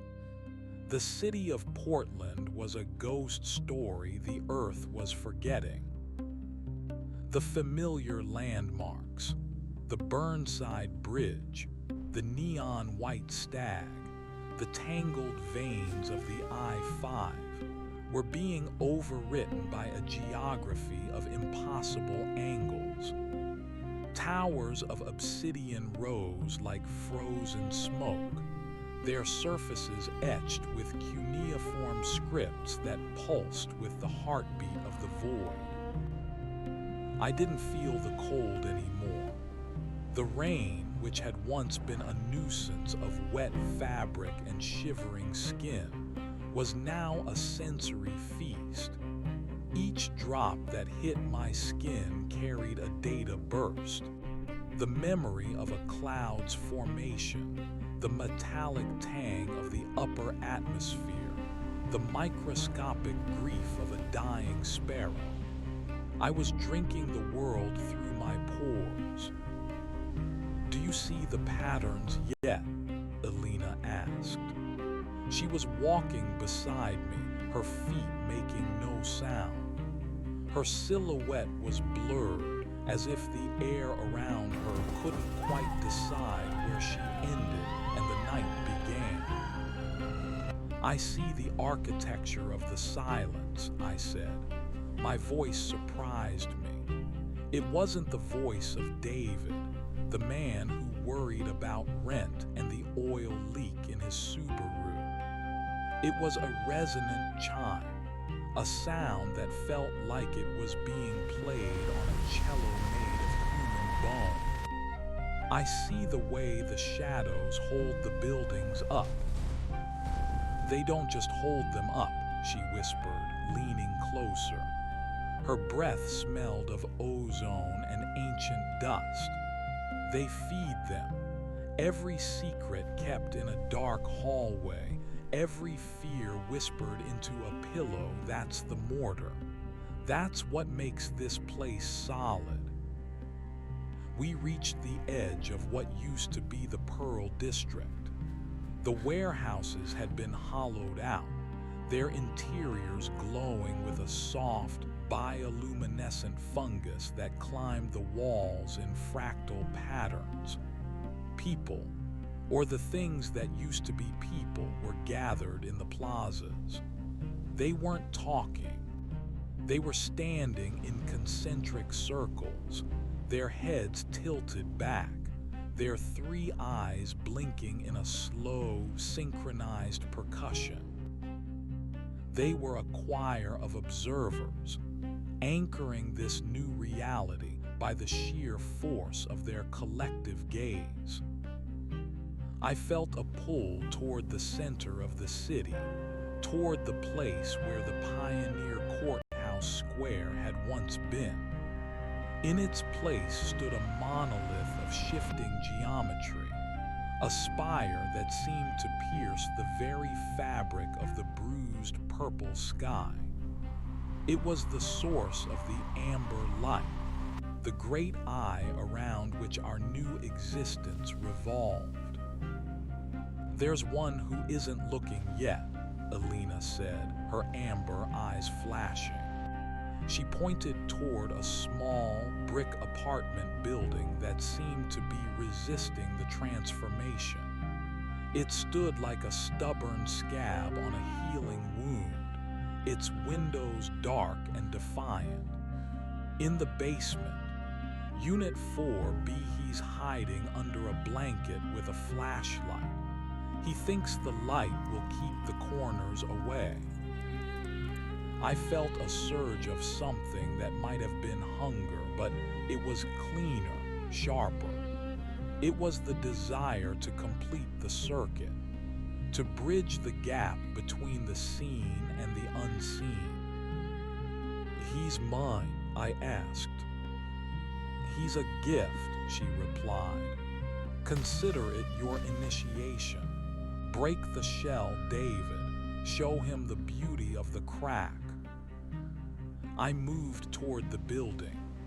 I didn't walk so much as slide through the dimensions, the walls of the apartment complex offering no more resistance than a thick fog. I passed through a kitchen where a kettle was still whistling on a stove that no longer burned with gas, but with a pale, violet flame. I passed through a living room where a television was broadcasting nothing but static. Static that I could now see was a crowded theater of shadows, performing a play for an audience of none. I reached the door of 4B. I could hear the man's heart. It was a frantic, clumsy thing, thudding against his ribs like a bird trapped in a shoebox. Thump, thump, thump, thump.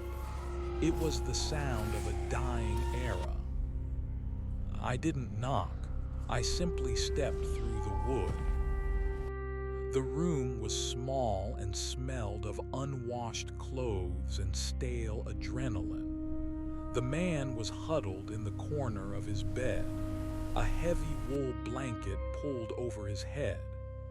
A cheap plastic flashlight was clutched in his trembling hand, its beam darting around the room like a panicked insect. He was whispering to himself, a frantic litany of "it's not real, it's just the stress, I'm just tired." I stood in the center of the room, my three eyes fixed on him. I didn't need the flashlight to see him. I saw the silver threads of his terror radiating from his solar plexus, weaving into the shadows of his closet, connecting him to the very thing he was trying to avoid. "Isaac," I said. The name came to me from the vibrations of the room. The man stiffened. The flashlight beam swung wildly, finally landing on my chest. In his limited vision, I must have looked like a nightmare, a tall, spindly shadow with skin like shifting smoke. But through my eyes, he was the one who looked distorted. He was a cramped, two-dimensional creature trying to live in a multi-dimensional world. He was a sketch trying to breathe. "Who's there?" he gasped, his voice cracking. "I have a gun, I'll shoot." He didn't have a gun. He had a TV remote. He was clutching it with white-knuckled desperation, his mind trying to rewrite the object into something that could save him. "The light is failing, Isaac," I said, stepping closer. The flashlight beam hit my face, but it didn't burn. It felt like a lukewarm breeze. "The batteries are an illusion. The sun is an illusion. Why do you cling to a spark when you could have the fire?" "Stay back," he screamed, lunging off the bed and backing into the corner. He was exactly where I wanted him. The corner. The place where the walls met and the shadows were thickest. I reached out, my fingers elongating, the tips grazing the wallpaper. The paper curled and blackened where I touched it, revealing the pulsing, amber veins beneath. "Look at me, Isaac," I commanded. I didn't use my mouth. I projected the thought directly into the soft tissue of his brain. "Stop looking at the flashlight. Look at what's behind it." "No, no, no," he moaned, closing his eyes tight. I leaned down, my face inches from his. I could feel the heat radiating from his skin, the frantic energy of his denial. It was delicious. It was the last bit of fuel I needed to fully shed the skin of David. "You've always known," I whispered. "Since you were a child, you remember the closet in your parents' house, the way the coats looked like hanging men. You weren't imagining it, Isaac. You were just seeing the truth before you were ready. You were an observer in training." He began to sob, a jagged, pathetic sound. "Please, just go away, please." "I can't go away," I said, my voice dropping to a low, melodic thrum that vibrated through the floorboards. "I am the corner. I am the space under your bed. I am the silence between your heartbeats. You've invited me in every time you looked over your shoulder in the dark." I reached out and gently took the flashlight from his hand. His fingers were limp, his will eroding under the pressure of the hum. I turned the flashlight toward my own face and clicked it off. The darkness that rushed back into the room was absolute, but for us, it was a revelation. "Now," I said, "open your eyes, Isaac. Not the ones you use to see the lies. Open the one that's screaming to get out." I pressed my thumb against the center of his forehead. The skin there was thin, vibrating with a frantic internal pressure. I felt the wet heat of his blood as the slit began to tear, a vertical wound that didn't bleed red, but leaked the thick, black ink of the transition. Isaac's eyes flew open. His pupils were blown wide, reflecting the amber glow that was now beginning to emanate from his own skull. He stopped screaming. His body went rigid, then relaxed into a strange, fluid grace. The silver threads around him began to glow.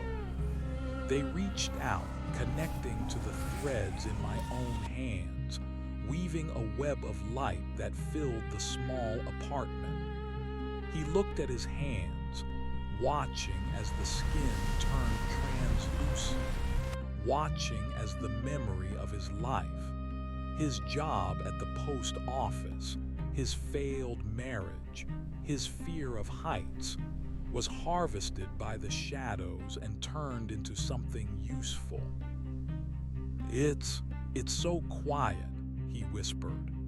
His voice was already changing, gaining that metallic choral quality. "The noise was just the friction of your resistance," I said. "Now you are part of the flow." I stepped back, watching him rise. He wasn't the trembling man in the blanket anymore. He was a new observer, a fresh pair of eyes for the great spire. We left the apartment together, stepping through the wall and back into the street. Elena was waiting, her form more stable now, her presence a pillar of dark light. She nodded at Isaac, a silent welcome into the fold. The city was humming louder now. The amber towers were pulsing in a rhythmic sequence, a massive signal being sent out into the void. I looked up at the sky and saw that the stars were moving. They were descending. The watchers from the further places were coming down to walk the streets we had prepared for them. "How many more?" I asked Elena. "Until there is no one left to hide," she said. "Until the concept of hidden no longer exists. We are building a world without secrets, David. A world where everyone sees everything all at once forever." I looked down at my hands. They were no longer mine. They were instruments of the transition. I felt a fleeting pang for the burnt coffee at the diner, for the tired waitress, for the simple, blind life I had led. But the memory was already fading, turning amber at the edges, being spun into the nest of the thing that now occupied my mind. I wasn't David. I was the eye in the dark corner. We turned toward the next house, the next stubborn spark of light. The night was young, and there were so many people left to show the truth. The city breathed around us, a vast, predatory lung, inhaling the old world and exhaling the new. As we walked, I began to sing. It wasn't a song of words, but a sequence of frequencies that resonated with the amber towers. Isaac joined in, then Elena, and soon the entire street was vibrating with the sound. It was the anthem of the end. It was the lullaby for a species that was finally, mercifully, closing its eyes to the sun and opening them to the dark. And in the distance, I saw another man bolting from a diner, his car tires screaming on the wet pavement. I felt a surge of cold, shimmering joy. I knew where he was going. I knew the park he would pull into. I knew the way he would try to sleep. I would be there when he woke up. I would be the first thing his new eyes saw. The hunt was the most beautiful part of the harvest. I looked at the great spire, its peak lost in the swirling purple mists of the upper atmosphere.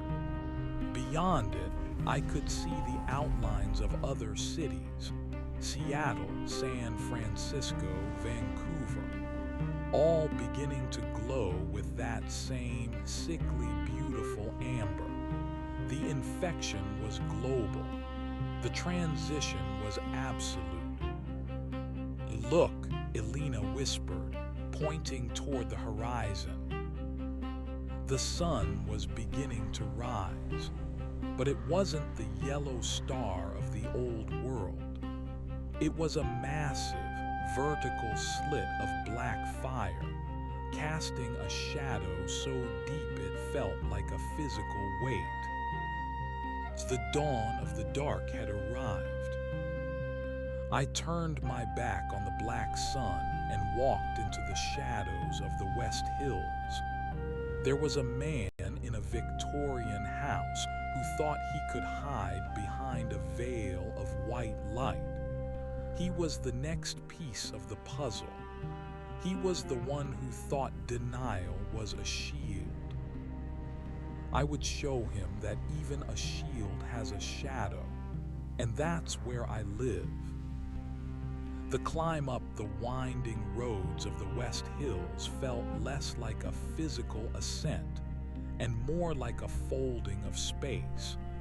In my previous life, that thin, translucent memory of being David, these hills were a symbol of status, of old money and manicured ivy. Now, they were a jagged ridge of calcified grief. The mansions perched on the slopes like gargoyles carved from the very obsidian of the New World. The trees that lined the drive were no longer Douglas firs. They had become towering nervous systems, their needles vibrating with the static of the approaching storm. Alina moved ahead of me, her form flickering like a film reel skipping frames. She didn't touch the ground. She drifted through the layers of the atmosphere, her silver tethers trailing behind her like the wake of a ghost ship.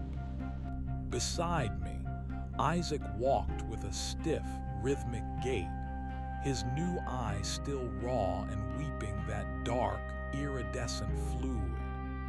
He was silent, his consciousness still being remapped by the geometry of the spire, but I could feel his hunger. It was a cold, hollow vacuum in the center of his chest, mirroring my own. "There," Alina said, her voice a ripple in the violet air. She pointed toward a sprawling Victorian estate that sat at the apex of the ridge. It was a fortress of wood and stained glass, but it was hemorrhaging light. Every window was ablaze with a frantic, artificial yellow. Floodlights doused the perimeter in a harsh, chemical glare that bit into my sensitive vision.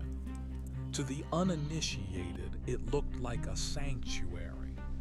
To me, it looked like a wound trying to cauterize itself. "Arthur Vance," Alina whispered, the name carrying the weight of a death sentence. A man of science, a man of logic.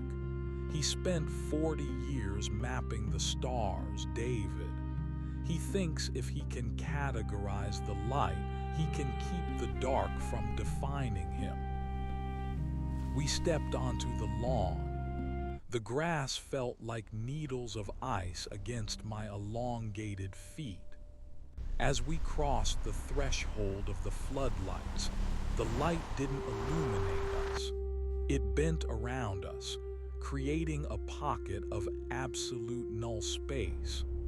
The sensors on the house triggered, sirens wailing in a tinny, pathetic protest against the inevitable. I reached the front door, heavy oak with a brass knocker shaped like a lion's head. I didn't use the knocker. I placed my palm against the wood and felt the molecules vibrating. I whispered a frequency, a low-register hum that resonated with the rot hidden deep within the grain. The door didn't break. It simply ceased to be a solid object, dissolving into a fine gray ash that swirled into the foyer. The interior of the house was a labyrinth of books and brass instruments. Telescopes stood like skeletal sentinels in every corner, their lenses pointed toward the ceiling, as if trying to pierce through the roof. The air was thick with the smell of old paper and ozone. "Vance," I called out. My voice echoed through the house, shattering the glass of a nearby display case. "The stars you've been watching have finally looked back. Don't you want to hear what they have to say?" From the top of the grand staircase, a man appeared. He was old, his skin like crumpled parchment, his white hair a halo of static electricity. He held a heavy industrial lantern in one hand and a flare gun in the other. His eyes were bloodshot, rimmed with the red of a man who hadn't slept in weeks. "I saw you coming," Vance rasped, his voice trembling but defiant. "I saw the readings on the spectrograph. You aren't ghosts. You aren't demons. You're a collapse, a thermodynamic failure of reality." "Does the label make the transition easier, Arthur?" Elena asked, drifting up the stairs toward him. Her feet didn't touch the carpet. She moved like smoke rising from a fire. "Get back," Vance screamed, firing the flare gun. The magnesium burst erupted in the narrow hallway, a blinding sphere of white-hot fury. For a second, the shadows of the banisters were thrown against the walls in sharp, jagged lines. Isaac flinched, his hands going to his face, but I stepped into the heat. To David, it would have been agony. To me, it was nothing more than a flicker of a dying candle. I reached out and caught the burning magnesium in my hand, closing my fingers over the light until it sputtered and died, leaving nothing but a wisp of sulfurous smoke. "The light is a finite resource, Arthur," I said, my voice vibrating in his very marrow. "But the dark is an ocean. Why do you insist on drowning in a puddle?" Vance backed away, his heels clicking against the hardwood as he retreated into his study. We followed him, our movements synchronized, a triptych of the coming void. The study was a cathedral of obsession. The walls were covered in star charts, but they had been edited.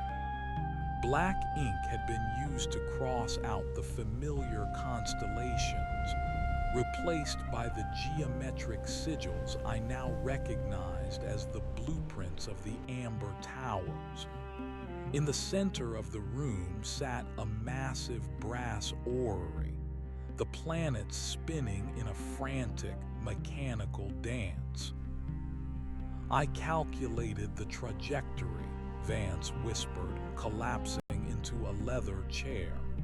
He clutched the industrial lantern to his chest like a child with a teddy bear. "The void doesn't just expand, it remembers. It's a sentient entropy. You're just the antibodies it's producing to break us down." "We are the upgrade," I corrected him. I stood over him, my shadow stretching across the floor, climbing the walls and beginning to bleed into the star charts. "We are the eyes that don't need to blink. We are the witnesses to the great symmetry." I leaned down, my three eyes opening in a slow, rhythmic sequence. The amber light from my forehead cast a glow over Vance's face, turning his pale skin the color of a setting sun. I could see the silver threads of his intellect. They were dense, complex, a beautiful web of logic and curiosity. It was a shame to break them, but they were the very things tethering him to the dying world. "You've spent your life looking for life in the universe, Arthur," Elena said, her voice a soft, rhythmic thrum behind me. "Look at us. We are the answer to your question. Is this not what you wanted? To be part of something larger than a speck of dust on a rock?" Vance looked up at me, and for the first time, the terror in his eyes was replaced by a hollow, devastating realization. He saw the geometry of my face. He saw the way the shadows in the room were no longer absences of light, but presences of something else. "It's beautiful," he whispered, a single tear tracking through the dust on his cheek. "In a way that makes me want to scream until my lungs burst. It's perfect." "Then let go," I said. I didn't use force. I simply reached out and touched the glass of his lantern. Under my finger, the glass didn't shatter. It turned into liquid, flowing over his hands like warm honey. The light inside didn't go out. It changed color, shifting from a harsh yellow to a deep, resonant amber. I pressed my palm against his chest, right over his heart. I could feel the organ laboring, a tired old machine trying to maintain a rhythm that no longer mattered. I sent a pulse of the void into him, a vibration of absolute stillness. Vance's head snapped back. His eyes rolled up into his skull, the white of the cataracts flaking away like ash. I felt the skin of his forehead begin to stretch, the familiar itch of the third eye demanding to be born. He didn't scream. He made a sound like a flute being played by the wind, a long, high-pitched note of surrender. As the transition took hold of him, the house began to change. The books on the shelves began to bleed ink, the words rearranging themselves into the cuneiform of the spire. The telescopes melted, their brass tubes elongating and twisting into the fractal antennas that would help broadcast the signal. The very walls of the Victorian estate began to turn translucent, the wood becoming a dark, crystalline substance that hummed with the heartbeat of the city below. "He was a strong one," Isaac said, his voice sounding more confident now. He stepped forward, touching a globe that was now spinning with the geography of the amber world. "The logic. It provides a sturdy foundation for the nest." "Every mind is a different kind of mortar," Elena replied. She looked at me, her sun-gold eyes shining with a predatory pride. "You're learning, David. You're finding the seams." I looked out the window of the study. From this height, the transformation of Portland was breathtaking. The amber towers were no longer just buildings. They were a forest of light, their peaks pulsing in a slow, oceanic rhythm. The purple sky was crowded with the watchers, their silhouettes drifting through the clouds like leviathans in a deep-sea trench. I felt a sudden, sharp connection to the spire at the center of the city. A data burst hit my mind, a flood of coordinates and names. The harvest was accelerating. The resistance was crumbling in the face of the inevitable beauty of the dark. "There is a girl," I said, the information crystalline in my mind. "In a shelter near the river. She's blind. She thinks she's safe because she can't see the corners." Elena smiled, her needle teeth glinting in the amber light. "The blind are the easiest and the hardest. They already know the dark, but they haven't seen the color of it yet. She will be a magnificent witness." We left the house, leaving Arthur Vance to finish his metamorphosis among his melting telescopes. He would wake up soon, and he would finally be able to see the stars he had spent his life chasing, not as distant points of light, but as the eyes of his new brothers. As we descended the hill, the black sun continued its slow, heavy rise. The shadow it cast was so dense it felt like walking through water. I could feel the world beneath my feet groaning, the old earth being crushed under the weight of the new reality. I thought of the diner again, of the smell of grease and the sound of the jukebox. It felt like a dream I had had 1,000 years ago. I tried to remember the face of the waitress, but all I could see was the way the silver threads had danced around her head. I tried to remember the taste of the coffee, but all I could feel was the cool, electric hum of the void. David was dead, not buried in the ground, but overwritten, his soul used as a canvas for a masterpiece of shadow. We reached the river. The water was no longer blue or gray. It was a flowing ribbon of liquid obsidian, reflecting the eyes in the sky. The shelter was a low, concrete building that looked like a bunker. Inside, hundreds of people were huddled together, praying to gods that had long since been consumed by the spire. I stepped toward the door, my 3 eyes fixed on the darkness within. I could hear their prayers. They sounded like the buzzing of flies. "Don't be afraid," I whispered to the air, knowing the vibrations would carry through the walls. "The dark isn't coming to hurt you. It's coming to show you the view." I placed my hand on the concrete. The building began to hum. The transition was a song, and I was the conductor. One by one, the lights inside the shelter began to turn amber. One by one, the screams began to turn into that long, melodic note of surrender. I looked at Elena, and she looked at the sky.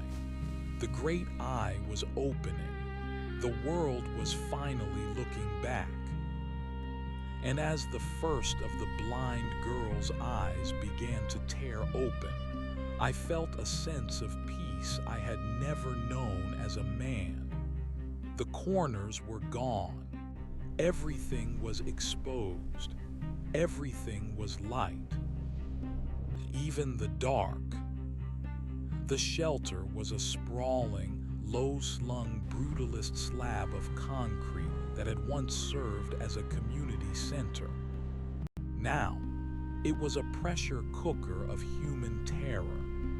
Inside, the air was thick with the biological stench of unwashed bodies, stale oxygen, and the sharp, metallic tang of adrenaline.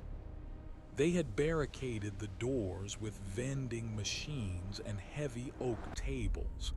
a pathetic lattice of wood and plastic against a tide that didn't bother with physical displacement. I stood before the main entrance, my shadow stretching out like a spilled inkwell, bleeding across the pavement until it touched the threshold.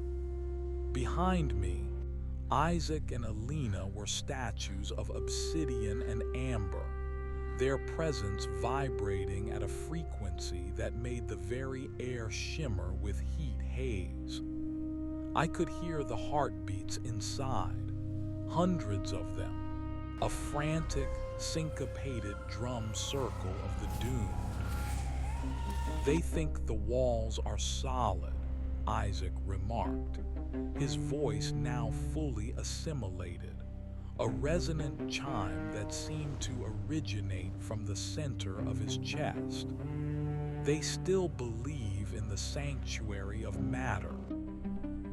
I didn't answer. I was focused on the girl. She was in the back, tucked into a corner where the drywall met a stack of folded gym mats. Her name was Sarah. In the old world, she had lost her sight to a degenerative condition at the age of 6. To her, the world had been a map of textures, sounds, and the warmth of the sun. Now, she was the only one in the room who wasn't screaming, because she was the only one who didn't have to watch the shadows under the doors begin to grow teeth. I placed my hand against the reinforced steel of the fire door. I didn't push. I simply adjusted my internal resonance to match the molecular bond of the alloy. The steel didn't buckle, it sighed. It softened into a viscous, silvery liquid that slewed off the frame, exposing the interior. The screams that greeted us were a physical wall of sound. Men and women scrambled backward, tripping over cots and discarded blankets. A man in a security uniform, his face a mask of sweating desperation, leveled a shotgun at my chest. "Stay back, I'm warning you, you freaks, stay back." I looked at him with my primary eyes, then slowly allowed the third, the amber slit in my forehead, to peel open. The light it emitted wasn't a beam, it was a revelation. It cast long, impossible shadows that moved independently of the people who cast them. "The lead in that shell is just a thought, Marcus," I said, his name plucked effortlessly from the silver threads of his panicked mind. "And thoughts can be changed." He pulled the trigger. The roar of the gunshot was deafening in the confined space, but the buckshot never reached me. Midair, the pellets lost their velocity, their gray leaden forms turning into a swarm of black butterflies that fluttered aimlessly before dissolving into soot. Marcus dropped the gun, his jaw hanging slack. I walked past him, my feet making no sound on the linoleum. The crowd parted like water before a keel. They weren't just afraid, they were being mesmerized. The amber light from the spire was leaking through the ceiling now, the concrete becoming porous, turning into a lattice of dark crystal. I reached the back corner. Sarah was sitting perfectly still, her head tilted to the side. Her sightless eyes were milky and wide, fixed on a point 3 inches above my shoulder.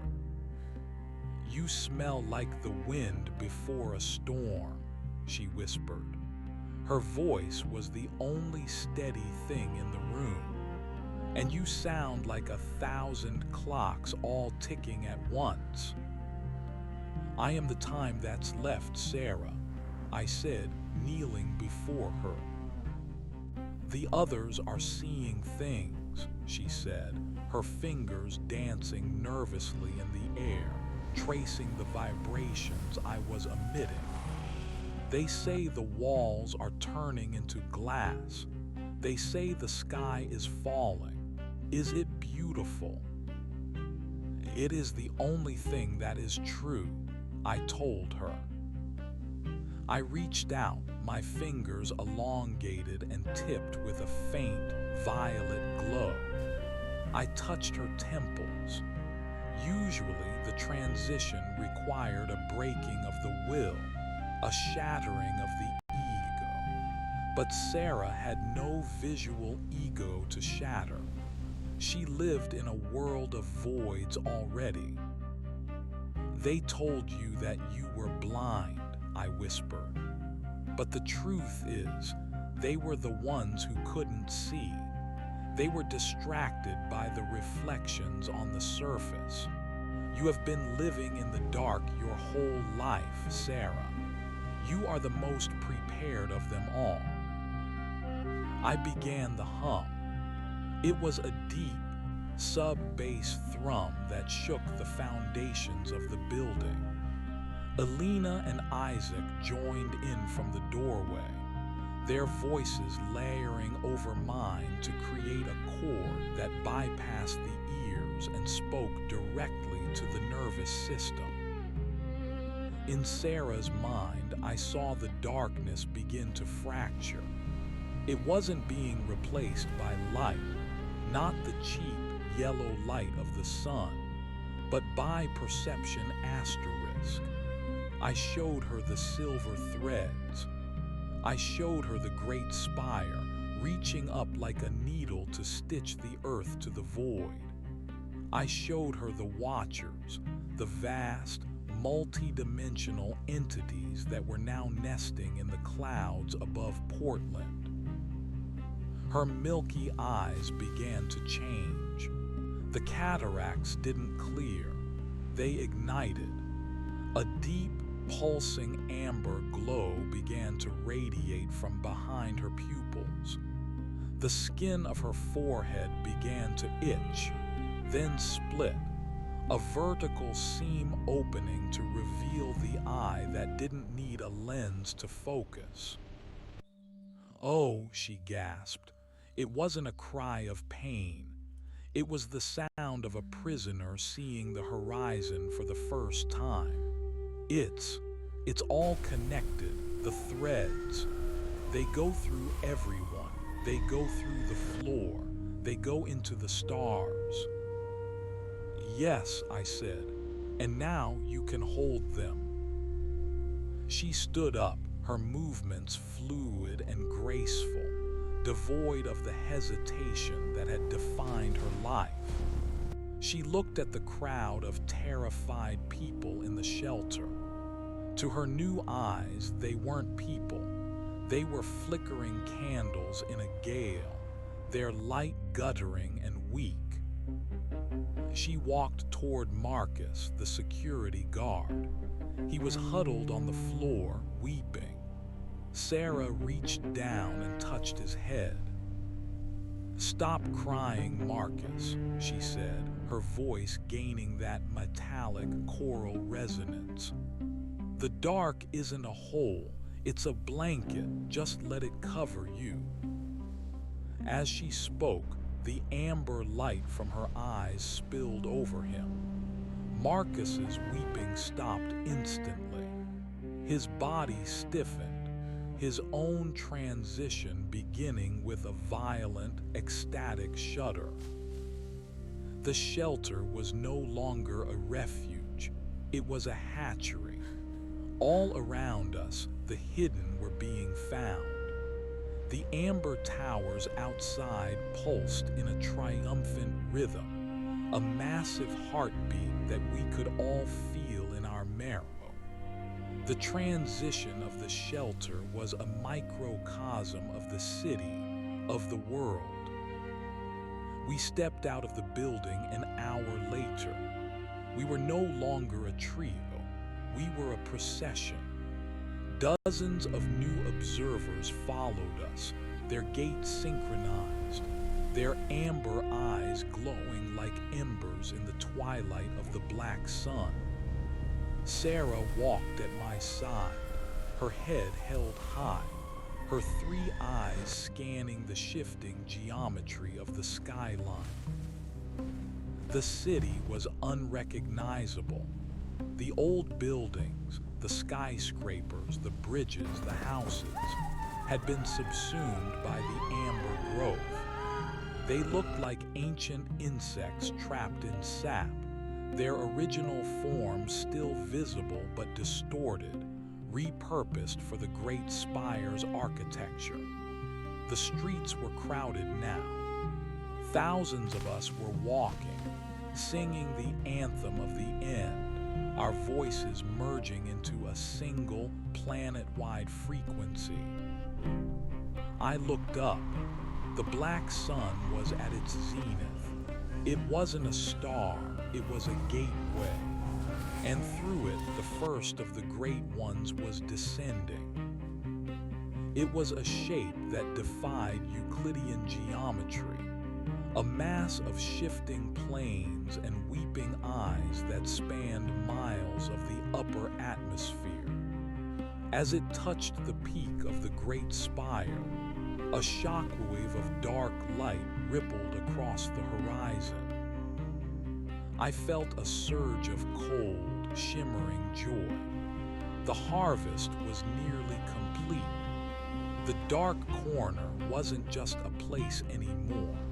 It was the entire world.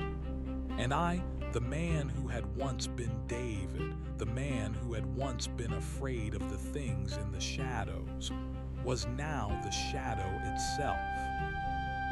Where to now? Isaac asked, his gaze fixed on the glowing horizon where the next city was being claimed. I looked toward the coast, where the Pacific Ocean was turning into a mirror of liquid obsidian. I could feel the mines there, the millions of sparks still trying to hide in the spray of the waves. The water, I said, my voice a ripple in the new world. They think the deep will protect them. They think the pressure will keep us out. I smiled, and the movement felt like the opening of a wound. We will show them that the deepest trenches are where the dark is most at home. We began to walk, a silent, glowing army moving through a world that had finally, mercifully, stopped trying to see the light. The dawn of the dark was over. The noon of the void had begun. And in the distance, the great spire began to hum a new song. A song of welcome for the things that had been waiting in the corners of the universe since the first star was born. We were the eyes, we were the truth, and we were finally, eternally awake. The salt air didn't smell of brine anymore. It smelled of ozone and the cold, metallic scent of the void. As we moved toward the coast, the geography of Oregon warped beneath our feet. The asphalt of the highway didn't just crack, it unspooled, the black tar rising in delicate architectural ribbons that braided themselves into the air, forming high, translucent arches that hummed when the wind caught them. We weren't walking on a road, we were traversing a nervous system. Sarah walked beside me, her newfound sight making her movements eerily precise. She didn't look at the ground. She looked at the ley lines of amber energy pulsing beneath the crust of the earth. To her, the world was a transparent clockwork, and she was fascinated by the gears. "The trees," she whispered, pointing toward a grove of ancient Douglas firs. "They're screaming, David, but it's a slow scream, like a mountain moving." I looked. The trees were no longer wood and needle. Their bark had turned into a matte black obsidian, and their branches were elongating, reaching toward each other to form a canopy of fractal geometries. They weren't photosynthesizing sunlight anymore. They were drinking the radiation from the black sun, their roots pulling the very essence of the soil into the spire's network. "They aren't screaming," Elena said, her voice drifting over us like a silk shroud. "They are being tuned, like strings on a cello. Soon, the whole forest will play the same note." We reached the cliffs overlooking the Pacific just as the first of the great ones fully seated itself upon the spire in the distance. The impact wasn't a sound, but a psychic displacement that knocked the remaining birds from the sky. They didn't fall like dead weight. They dissolved into charcoal flakes before they hit the ground, their life force harvested in a single, efficient sweep. Below us, the ocean was a churning cauldron of ink. The whitecaps were gone, replaced by crests of violet phosphorescence. I could see them now, the holdouts. Thousands of ships, from massive container vessels to tiny fishing trawlers, had fled the ports, huddled together miles from the shore in a desperate, pathetic belief that the water would act as a buffer. They had turned off their lights, thinking that if they couldn't see us, we couldn't see them. "They're huddled in the hull of a carrier," Isaac said, his three eyes narrowing as he scanned the horizon. "A hive of iron and oil. They think the metal will shield their thoughts." I felt the pulse from the spire hit the back of my brain. A command, a direction. The harvest required the salt. The deep-sea trenches were the natural resonators for the next phase of the broadcast. If we could convert the pressure of the abyss into the frequency of the void, the signal would reach the other side of the planet in seconds. "The girl," I said, looking at Sarah.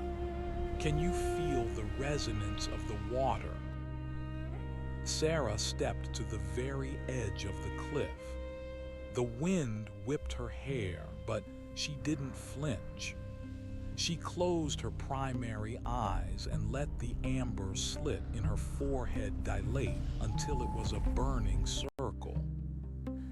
"It's heavy," she said.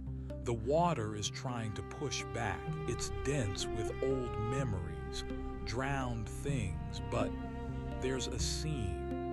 A cold current that runs all the way to the bottom. If we touch that, the whole ocean turns." "Then we go down," I said. We didn't climb. We stepped off the cliff. The sensation of falling was gone. Gravity was merely a suggestion we chose to ignore. We descended through the air as if moving through thick honey, our feet touching the surface of the black water without a splash. The liquid obsidian didn't wet my skin. It recognized me. It parted in a perfect circular doorway, the surface tension holding back the weight of the sea to create a dry shaft that led straight down into the depths. As we descended, the light of the black sun faded, replaced by the internal glow of our own bodies. We were lanterns in the throat of the world. At 500 feet, we passed the first of the submarines. It was a massive, nuclear-powered predator, a silent shadow lurking in the dark. I could see the men inside through the thick hull as if the steel were smoked glass. They were huddled in the mess hall, clutching rosaries and old photographs. The air inside was foul with recycled breath and the sharp, acidic tang of terror. I reached out as we drifted past. My fingers brushed the outer casing of the sub. The metal didn't rupture. It transmuted. The sleek black hull began to grow crystalline scales. The sonar pings that had been searching the dark suddenly changed pitch, becoming a melodic, rhythmic chime. Inside, the men stopped praying. Their eyes rolled back, the familiar amber glow beginning to leak from their tear ducts. The submarine didn't sink. It began to change shape, its torpedo tubes elongating into the flutes of a great underwater organ. "One more pipe for the great work," Elena murmured. We continued down. The pressure increased, 1,000,000 tons of water trying to crush the bubble of our presence, but the void within us was denser than any ocean. We reached the abyssal plain, a landscape of gray ooze and volcanic vents. But even here, the change had preceded us. The giant tube worms were no longer white. They were translucent violet, swaying to a current that didn't exist.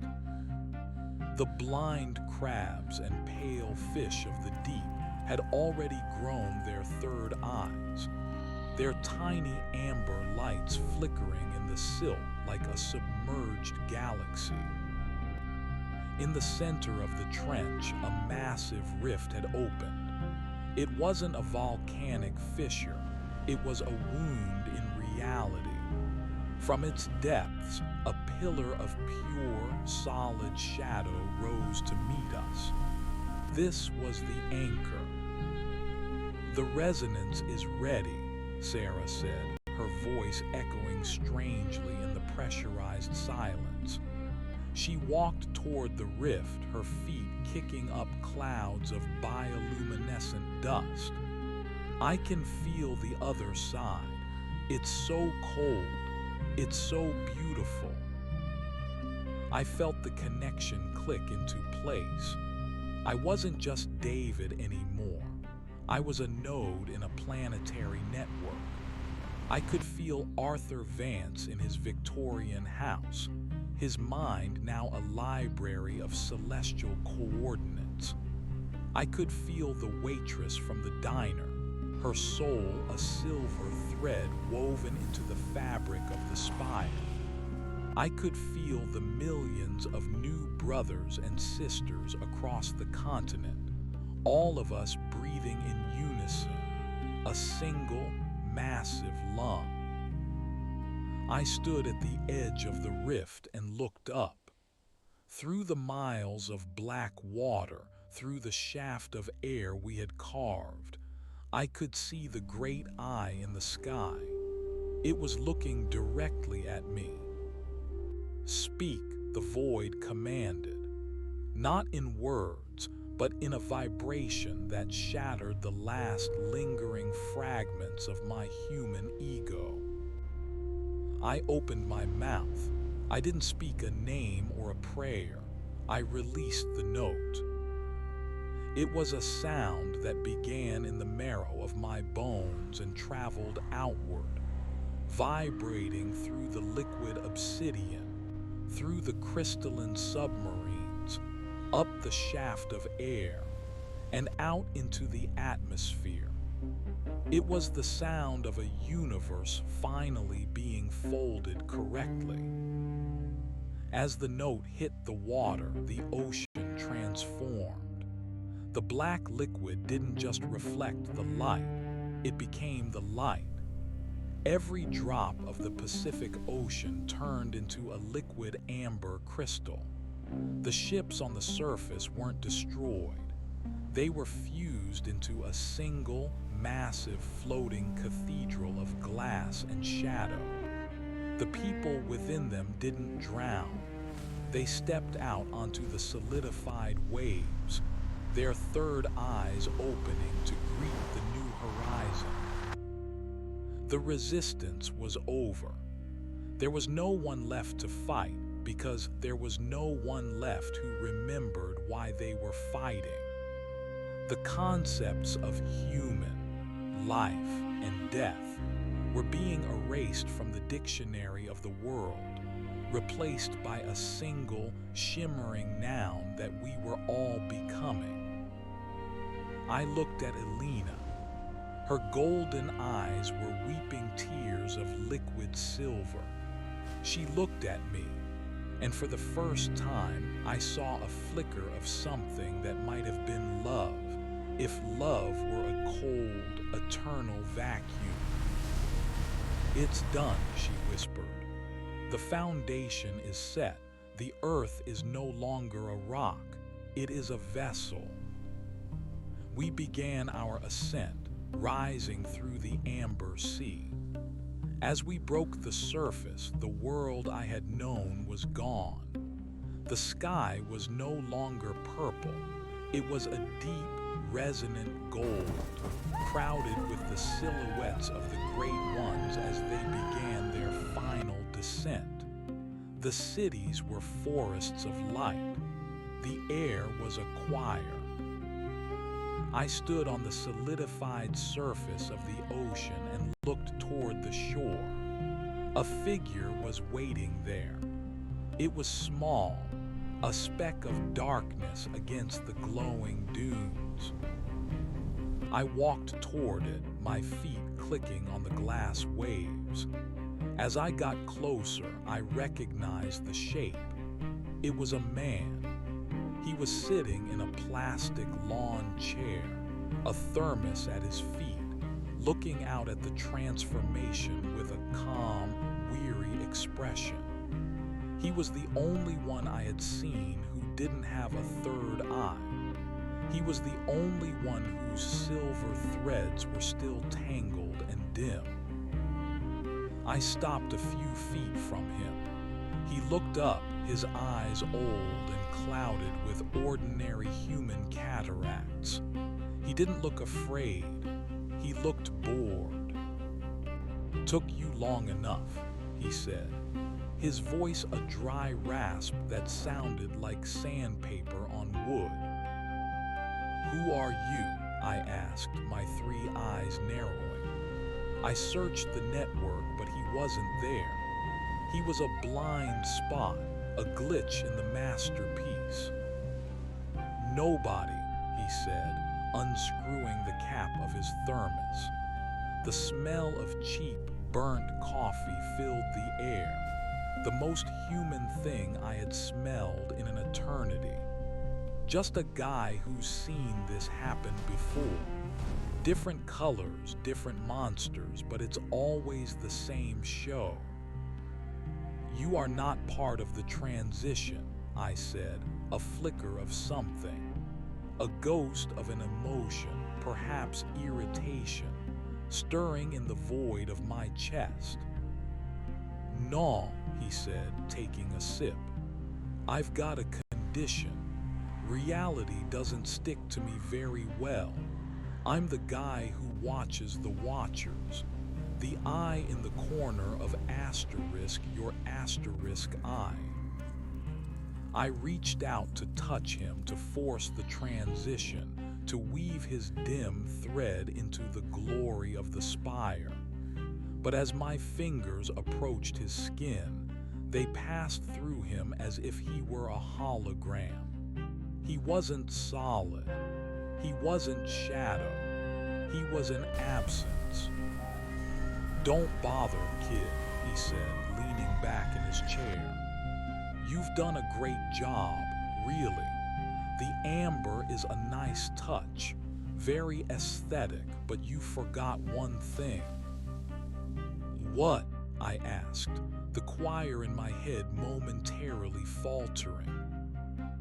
The old man pointed toward the horizon, beyond the great spire, beyond the black sun, to the very edge of the universe. The dark you brought, it's just a bigger light, and there's always something bigger than that waiting in the corner behind it. I looked where he pointed. For a second, just a fraction of a heartbeat, the amber glory flickered. I saw it, a shadow that didn't belong to our void, a darkness that was colder, deeper, and more silent than the one we had built. It was a corner that we hadn't seen because we were too busy becoming the light.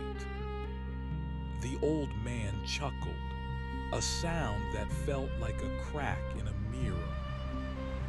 Enjoy your reign, David. It's a beautiful world, truly. But keep an eye on the corners, because something is always looking back, even at you. He vanished, not into shadow, but into nothingness. The lawn chair remained for a second before it turned into amber glass and shattered into dust. I stood alone on the shore of the new world. The great ones were landing. The song was reaching its crescendo. I was a god of a crystalline earth, a master of the shadow, a weaver of the void. But as I looked up at the great eye, I felt a tiny, microscopic prick of needles at the back of my mind. I looked toward the horizon, toward the place where the old man had pointed. There, in the very center of the gold sky, was a tiny, flickering point of absolute, lightless black. It was a pinprick, a flaw, a corner. And as I watched, it began to grow. I turned to Alina, to Isaac, to Sarah, but they were lost in the ecstasy of the landing, their eyes fixed on the great ones. They couldn't see it. They were too perfect now. They were too complete. I was the only one who saw the new dark coming. I felt a sudden, terrifyingly human sensation. My heart, which had stopped beating hours ago, gave a single, phantom thump. I looked at my hands. They were beautiful, they were amber, they were solid. And then I looked back at the corner of the sky. The eyes in the dark corner had found their world, but the dark corner was moving. I stood in the center of my masterpiece, surrounded by my brothers and sisters. And for the first time since the transition began, I felt the cold. The harvest was over, but something else was hungry.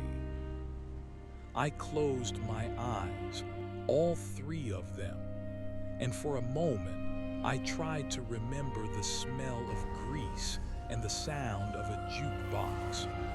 I tried to remember what it felt like to be afraid of a shadow in a room. Because now I realized the shadow was the only thing that was real, and we had just invited it in. The great eye blinked, and in that second of darkness, the screaming began again.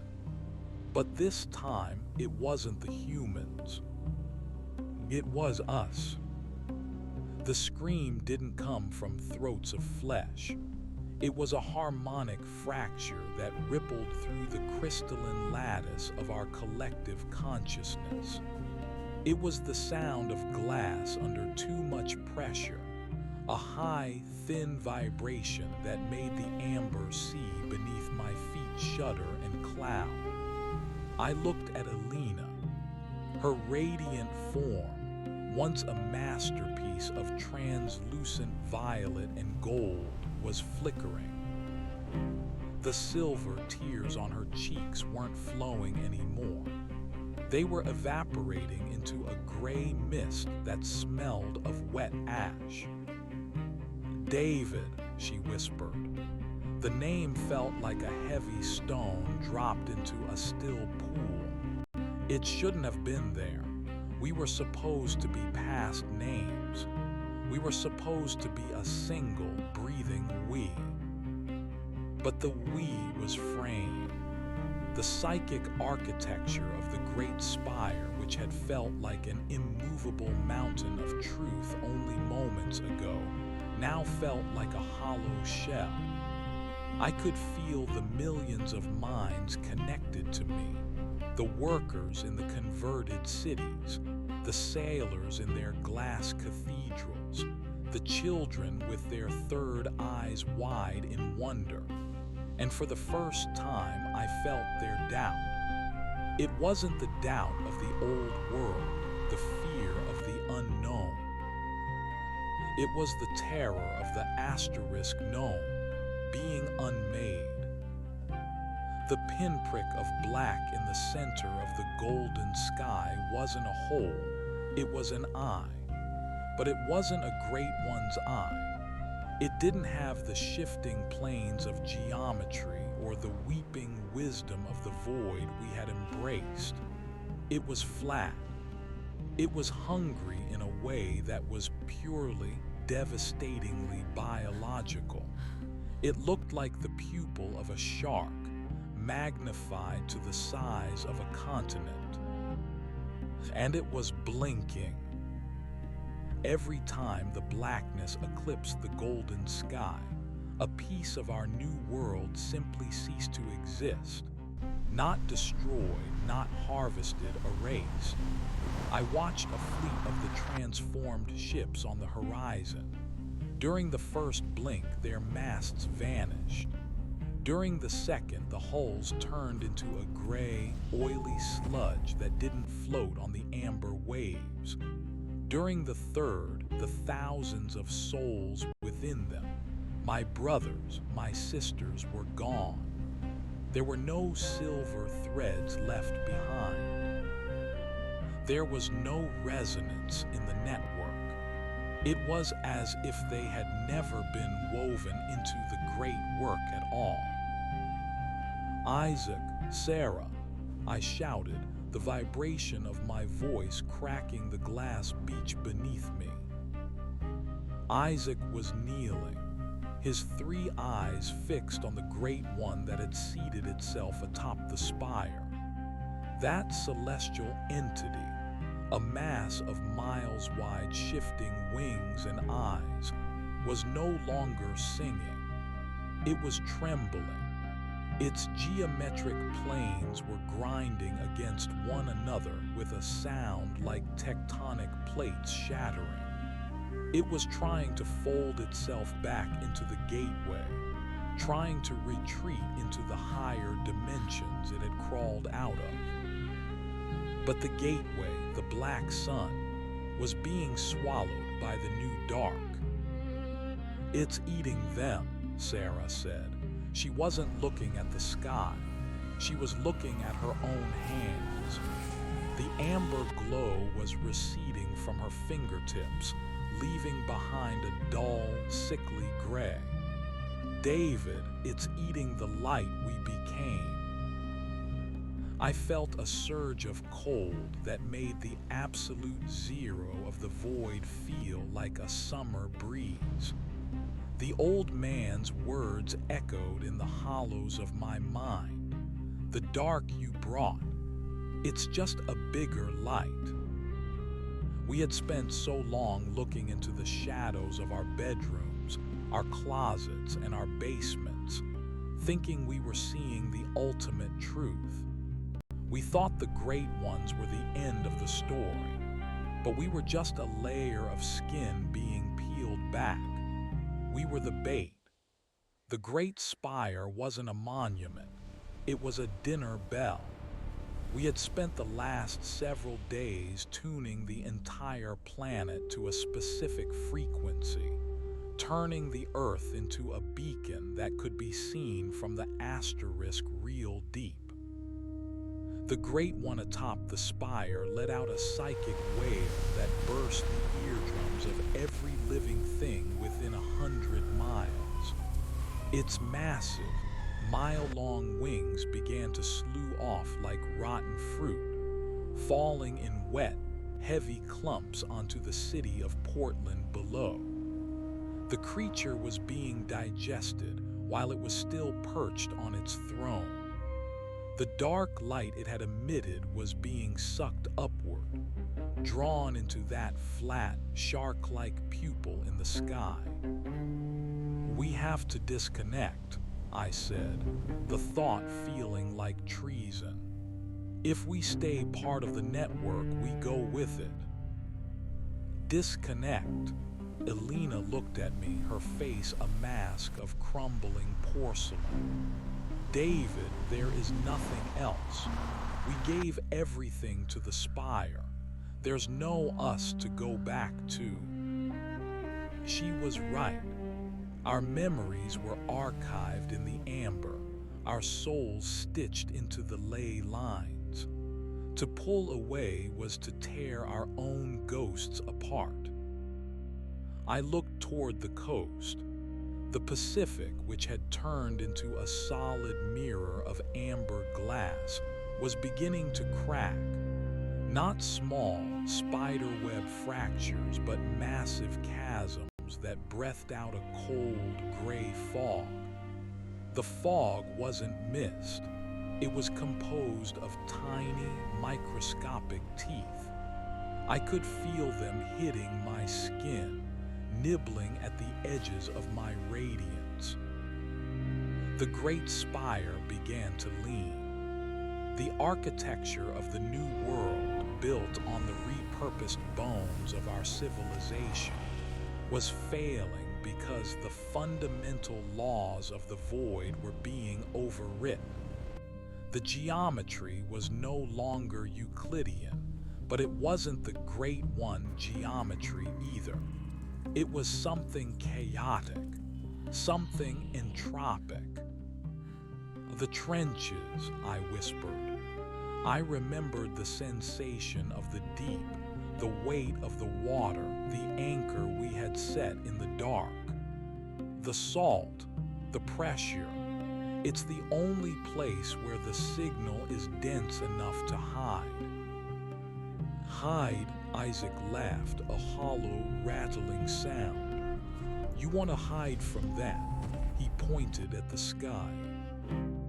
The black pupil had opened fully now. It wasn't just in the sky anymore. It was the sky. The golden horizon was being squeezed into a thin, dying ring around the edges of our vision. The Great Ones were being pulled upward like dust into a vacuum, their screams fading into a dull hum of extinction. "It's not an eye," Sarah whispered, her amber slit flickering one last time before going dark. "It's a mouth." I didn't wait for them to agree. I reached out and grabbed Alina and Sarah by the shoulders. My touch, which should have been a communion of souls, felt like cold meat hitting cold meat. The connection was dying. The network was screaming its final, agonizing notes. I threw us off the cliff. We didn't float this time. Gravity had returned, but it was vengeful. We hit the surface of the amber sea not as gods, but as stones.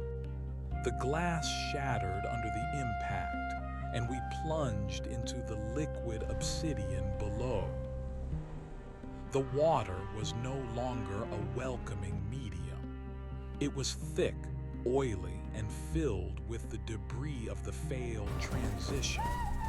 As we sank, I saw the crystalline submarines we had created. They were no longer organs playing the song of the void. They were coffins. The men inside were no longer glowing. They were bloated, gray shapes pressed against the glass, their third eyes leaking a dark, putrid fluid. We fell past the 500-foot mark, then 1,000. The pressure began to scream against my ribs. My human heart, that stubborn, phantom muscle, began to beat in earnest now. Thump, thump, thump, thump. It was a frantic, terrified sound. It was the sound of a prey animal. David, I can't see. Alina's voice was a faint ripple in my mind. I looked at her. The violet light that had defined her was gone. She was becoming a pale, shivering woman in the dark. The transition was reversing, but it wasn't bringing us back to being human. It was stripping us down to the raw nerves.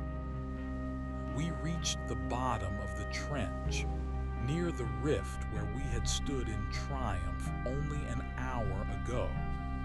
The pillar of solid shadow we had raised was gone.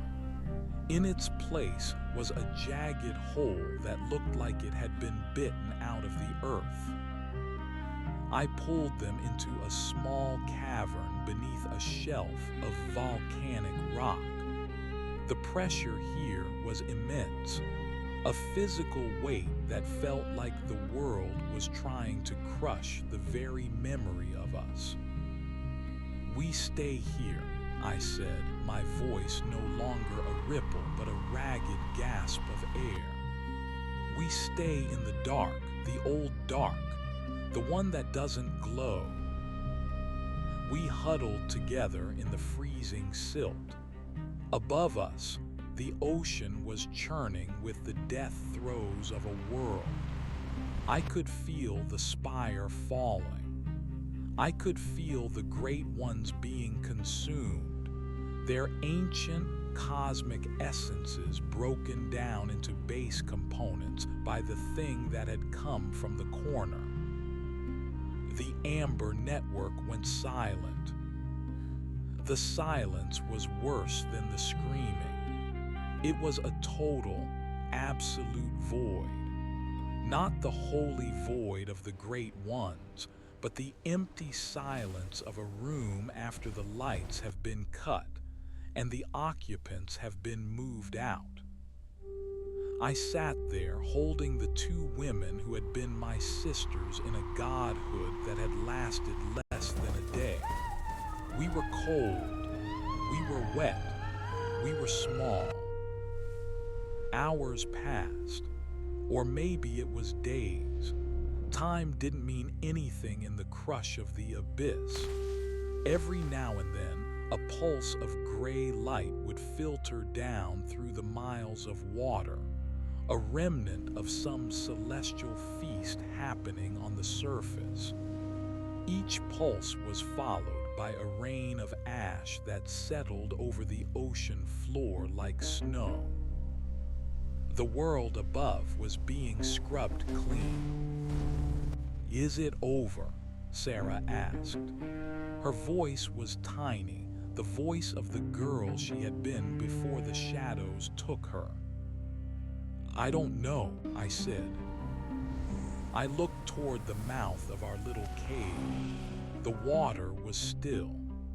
The bioluminescent crabs were dead, their little bodies turned into gray husks. The only light came from a faint, sickly luminescence in the silt itself. I felt a movement in the corner of the cave. My heart stopped. I didn't move. I didn't breathe. I turned my head slowly, my two human eyes straining to see into the deepest reaches of the crevice. There in the absolute dark, where even our fading radiance couldn't reach, something moved. It wasn't a great one. It wasn't a shadow. It was a shape that looked like a man, but its limbs were too long, and its skin had the texture of wet, gray paper. It was crouching in the corner, its face hidden in the folds of its own elongated arms. It had been there the whole time. It had been there while we were celebrating our ascension. It had been there while we were singing the anthem of the end. It wasn't part of the spire. It wasn't part of the thing in the sky. It was the thing that had always been there. The original resident of the dark corner. The one that didn't need a gateway or a frequency. The creature slowly unfolded itself. It didn't have 3 eyes. It didn't have any eyes at all. Where its face should have been, there was only a smooth, featureless expanse of gray skin, except for a single vertical slit that began to pulse with a faint, rhythmic pressure. It leaned forward, its head tilting as if it were listening to the beat of my heart. David, it said. The voice didn't come from the air. It came from the marrow of my teeth. It was the same voice I had heard when I was 6 years old, hiding under my covers. It was the voice that had told me there was something under the bed. It was the voice that had been waiting for me to stop being afraid of the great things so I could finally see the small things. You're still here, I whispered. The creature reached out a long, spindly finger and touched the center of my forehead, right where the amber eye had been. The skin there was scarred and raw. The big ones are gone now, the creature whispered into my skull. The loud ones, the bright ones, they always taste so sweet. They bring so much energy with them. They're like a harvest of stars. It leaned closer, and I could smell the scent of ancient, stagnant earth. But we, it said, gesturing to the other shapes I now saw emerging from the shadows of the trench. We are the ones who stay. We are the ones who eat the leftovers. I looked around the cave. The shadows were moving. Dozens of them. Hundreds. They had been waiting in the pressure and the cold, watching the great transformation with the patient indifference of spiders watching a colorful moth fly into a web. The thing in the sky wasn't their enemy. It was their combine harvester.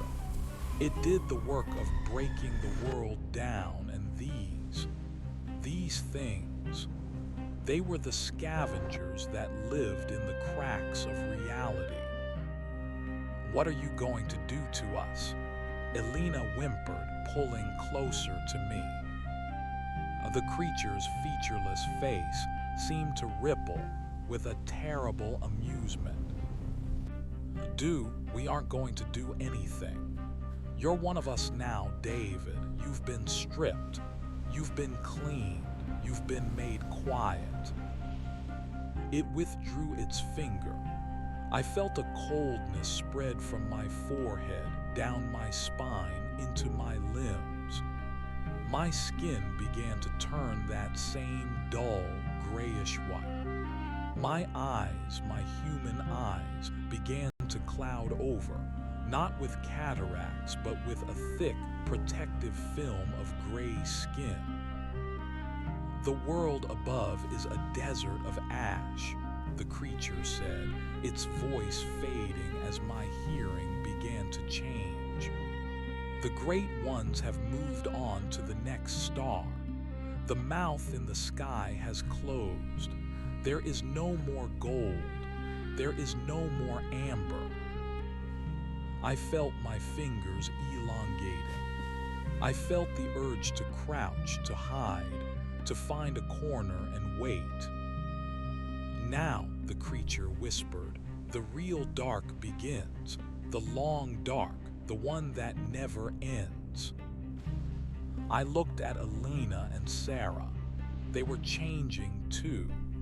Their beautiful, tragic faces were smoothing over, their features melting into the gray anonymity of the deep. They weren't screaming anymore. They were settling into the silt. I leaned back into the shadows of the cave. The pressure of the ocean didn't feel heavy anymore. It felt like a blanket.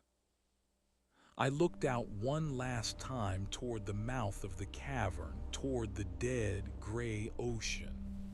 The surface was miles away, a place of ash and silence. There was no sun, black or otherwise. I felt a strange, hollow peace. I had wanted to be part of the truth. I had wanted the shadows to stop being scary. And they had, because there was nothing left to be afraid of. We were the things in the corner now. We were the silence that followed the end of the world. I closed my eyes, my real eyes, as the skin grew over them. In the absolute darkness of the trench, I waited. We all waited. Somewhere out there in the universe, a new star was being born. Somewhere, a new planet was cooling, and a new race of beings was starting to look at the shadows in the corners of their rooms. And one day, we would be there to meet them. But for now, there was only the cold, the salt, and the long, patient hunger of the deep. The noon of the void was over. The midnight of the scavenger had begun. I felt a nudge in my mind, a silent gray thought. Asleep, David, until the next harvest. I let go. The last flicker of the man I had been went out like a candle in a vacuum. And in the dark corner of the world, something finally stopped looking because there was nothing left to see. The transition from a being of light to a thing of the silt was not a sudden snap, but a long, agonizing erosion.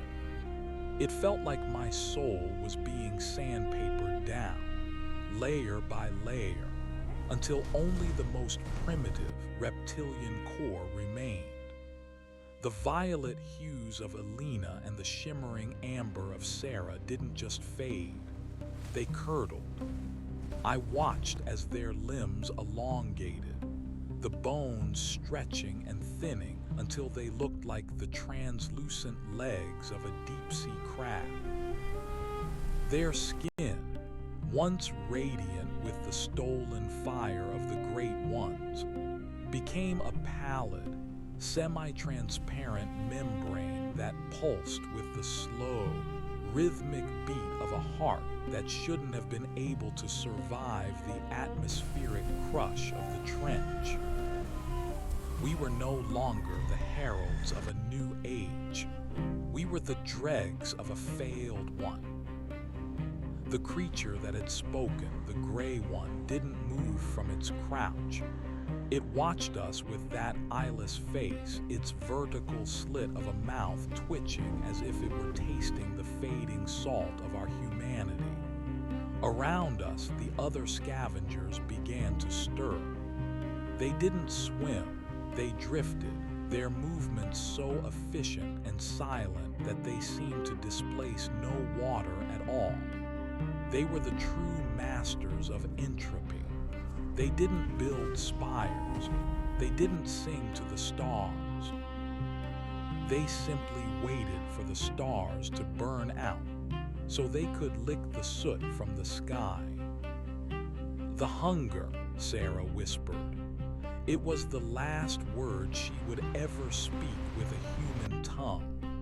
Her jaw was beginning to unhinge, the skin stretching taut over a maw that was widening to accommodate a different kind of sustenance.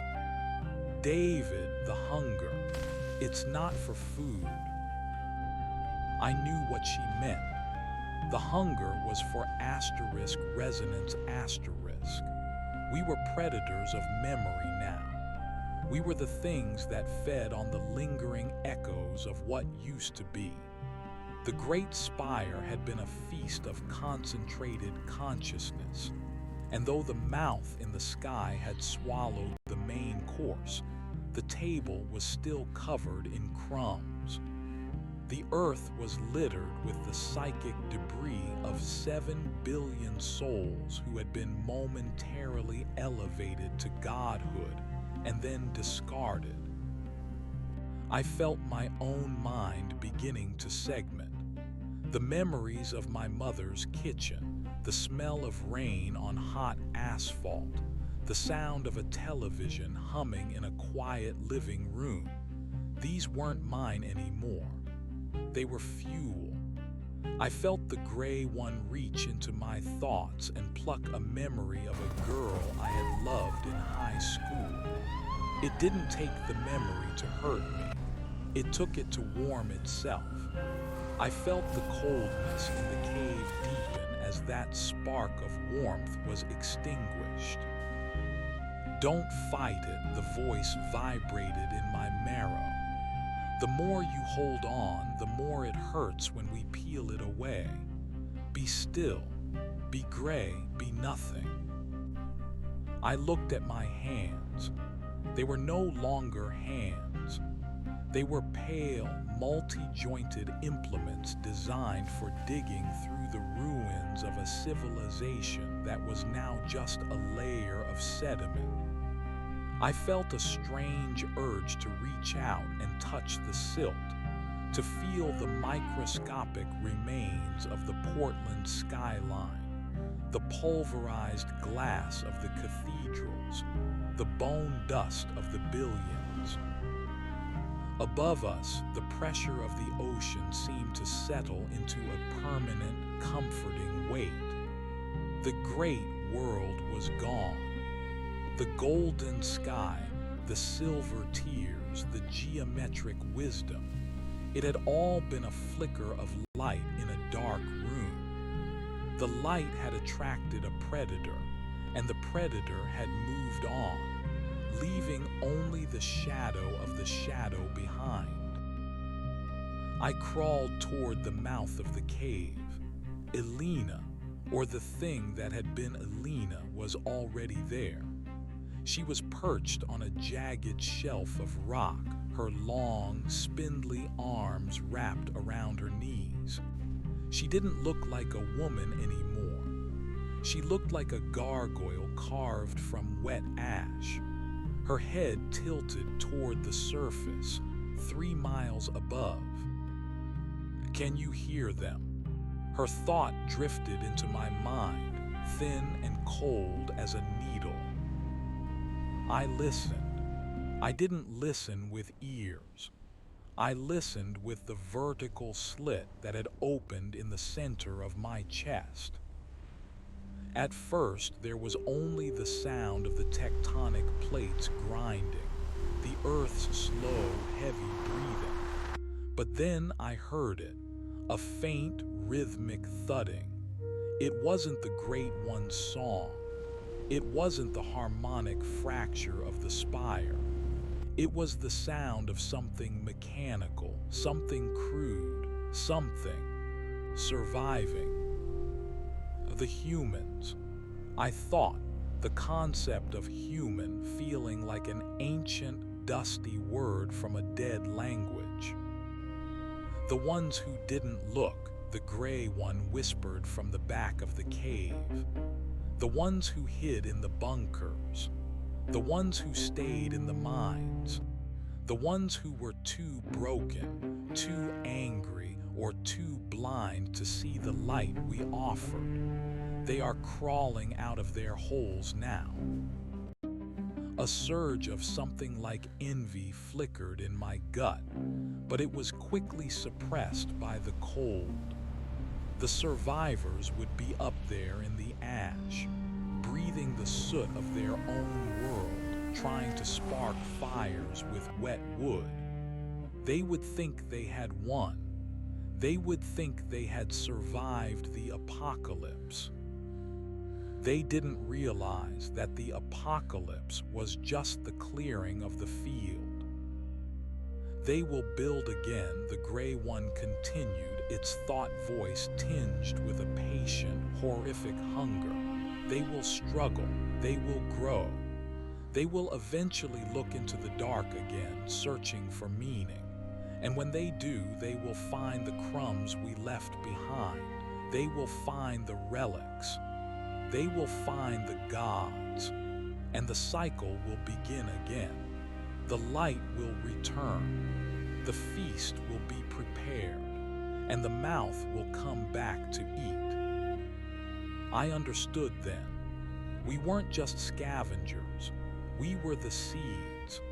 We were the lingering ghosts that would haunt the dreams of the survivors, whispering to them in the dark, planting the ideas of ascension and higher planes.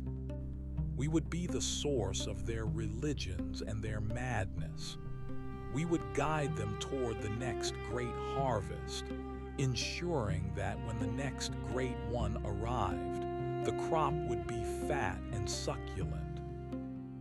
We were the farmers of the end of the world. I looked at the Gray One. How many times? I asked, my thought voice cracking. The creature didn't answer in words. It simply opened its mind to me for a fraction of a second. I saw a kaleidoscope of extinctions. I saw worlds of fire, worlds of ice, worlds of gas. I saw creatures with 1,000 limbs and creatures with none. I saw civilizations that had lasted for 1,000,000 years and those that had burned out in a day. And in the corner of every one of those worlds, in the deepest trenches and the darkest caves, I saw the Gray Ones, waiting, watching, eating the leftovers. We were the only constant in the universe. The Great Ones were transient flashes of glory, but the shadow in the corner was eternal. I felt a strange sense of pride. It was a cold, hollow thing, but it was all I had left. I wasn't a victim of the Great Spire. I was a graduate. I had been promoted from the cattle to the butcher's assistant. I turned my attention back to the surface. I could feel the vibrations of the survivors. They were digging. They were calling out to each other. They were mourning. Their grief was a sharp, acidic flavor that drifted down through the water, making my mouth water. It was delicious. It was the first meal of the new era. Go, the Gray One commanded. Start the whispers. Find the ones who are most broken. They are the easiest to plant the seeds in. I didn't need to be told twice. I pushed off from the silt. I didn't swim like a man. I undulated, my long, pale body cutting through the lightless water with terrifying speed. I felt Alina and Sarah behind me, a pack of pale ghosts rising from the abyss. We didn't go toward the light. There was no light left. We went toward the vibrations. We went toward the fear. As we rose through the layers of the ocean, the pressure began to decrease, but I didn't feel the nitrogen bubbles in my blood. I didn't feel the need to breathe. My body was no longer bound by the laws of biology. It was bound by the laws of the shadow. We reached the surface at night. The sky was a bruised, sickly purple, choked with the ash of the fallen spire. The ruins of Portland were a jagged silhouette against the horizon. The amber sea had turned back into water, but it was thick with gray sludge. I breached the surface near the ruins of a bridge. I didn't gasp for air. I just sat there, my head bobbing in the oily waves, my skin blending perfectly with the debris. A few hundred yards away, on a muddy bank, a group of humans had gathered around a small, sputtering fire.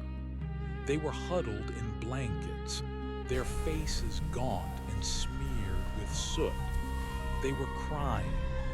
They were talking about the event. They were wondering if God had punished them or if the aliens had left. I drifted closer, my pale, featureless face barely breaking the surface. I found a man sitting apart from the others. He was staring at the water, his eyes wide and vacant. He had lost everything, his family, his home, his soul. He was a hollow vessel waiting to be filled.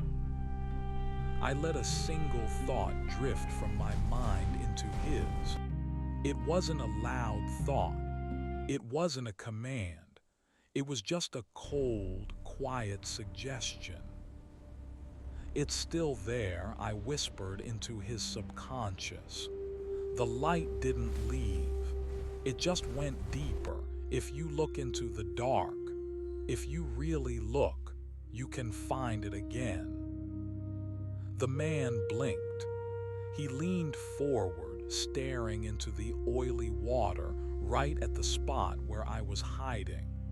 He couldn't see me, not yet, but he could feel me. He could feel the promise of something more than this miserable, ashen reality.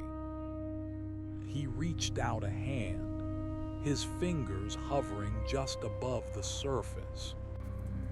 "Is someone there?" he croaked. I didn't answer. I just stayed still, a pale shape in the corner of his vision. I felt Elena move past me, heading toward a woman who was sobbing near the fire. I felt Sarah drifting toward a child who was staring at the ruins of the spire. We were the new gods of the ruins. We were the architects of the next apocalypse. The man on the bank sighed, a long, shaky sound. He didn't pull his hand away. He kept looking. He kept searching. He was already beginning to tune himself to our frequency. He was already starting to cultivate the hunger. I sank back beneath the surface, a slow, silent descent. The great ones were gone. The golden sky was a memory. The world was a graveyard of ash and bone. But in the dark corners, the eyes were still there, and they were waiting. I closed the slit in my chest and settled into the mud beneath the bridge. I didn't need to sleep. I didn't need to dream. I just needed to wait for the man to come back, and he would. They always did. The harvest was over. The planting had begun. And in the deep, silent dark, I finally understood the truth. The great ones weren't the ones who had won. They were just the wind that blew through the trees. we were the roots, and the roots own the earth. I felt a faint, distant vibration, the first heartbeat of the next cycle. It was small, it was weak, but it was there. I settled into the silt and began to wait for the sun to rise on a world that would never truly be bright again. The eyes in the dark corner didn't blink. They didn't need to. There was nothing left to miss. The man on the bank, whose name I could feel like a faint, discarded garment, Asterisk Thomas Asterisk, didn't move for a long time. The ripples from my submergence had long since smoothed into the oily sheen of the Willamette, yet he remained hunched, his fingers trembling just inches above the waterline. He was looking for the ghost of the light, but he was finding the substance of the shadow. I watched him from 3 feet below, my new eyes, if they could be called that, perceiving him not as a solid form of flesh and bone, but as a flickering, heat-leaking candle in an infinite drafty hall. He was delicious in his despair. The great ones had taken the joy, the ambition, and the complex structures of his intellect, leaving behind a raw, bleeding stump of survival instinct and grief. To the scavengers in the trench, this was the equivalent of marrow in a bone. I reached out with a thought thinner than a spider's silk. It wasn't a dream, Thomas. The amber was real. The gold was yours. They stole it from you. I felt him shudder. A sob broke from his throat, a jagged, wet sound that cut through the low murmur of the other survivors. He leaned further over the bank, his face reflected in the dark water. In the distorted mirror of the river, he didn't see a grieving man.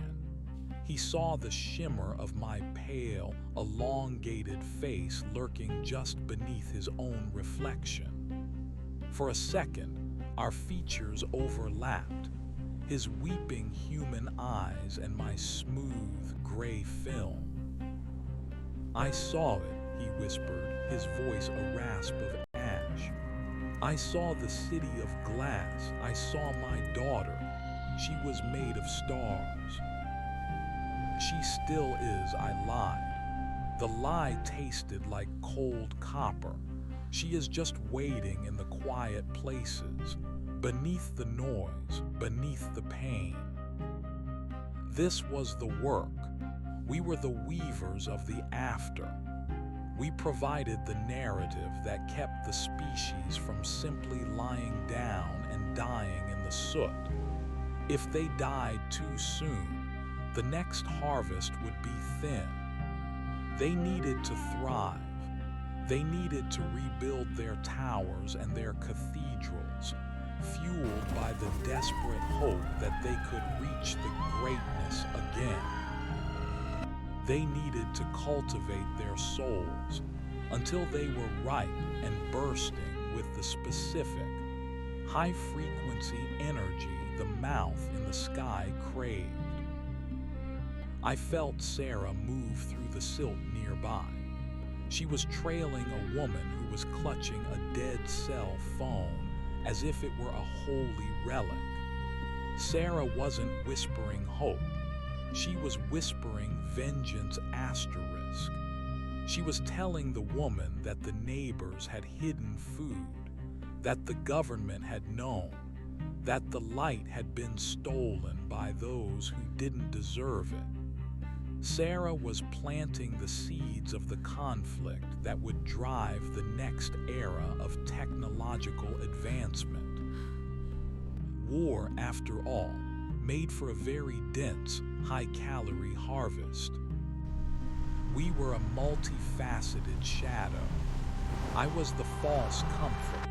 Sarah was the holy rage. Elena, drifting toward the children, was the new wonder. The Gray One's presence suddenly blossomed in my mind, a cold pressure that felt like a stone being placed on my chest. Do not linger too long on one soul, David. The world is wide, and the ash is deep. We must cover the earth before the first winter of the new silence sets in. I felt the impulse to obey.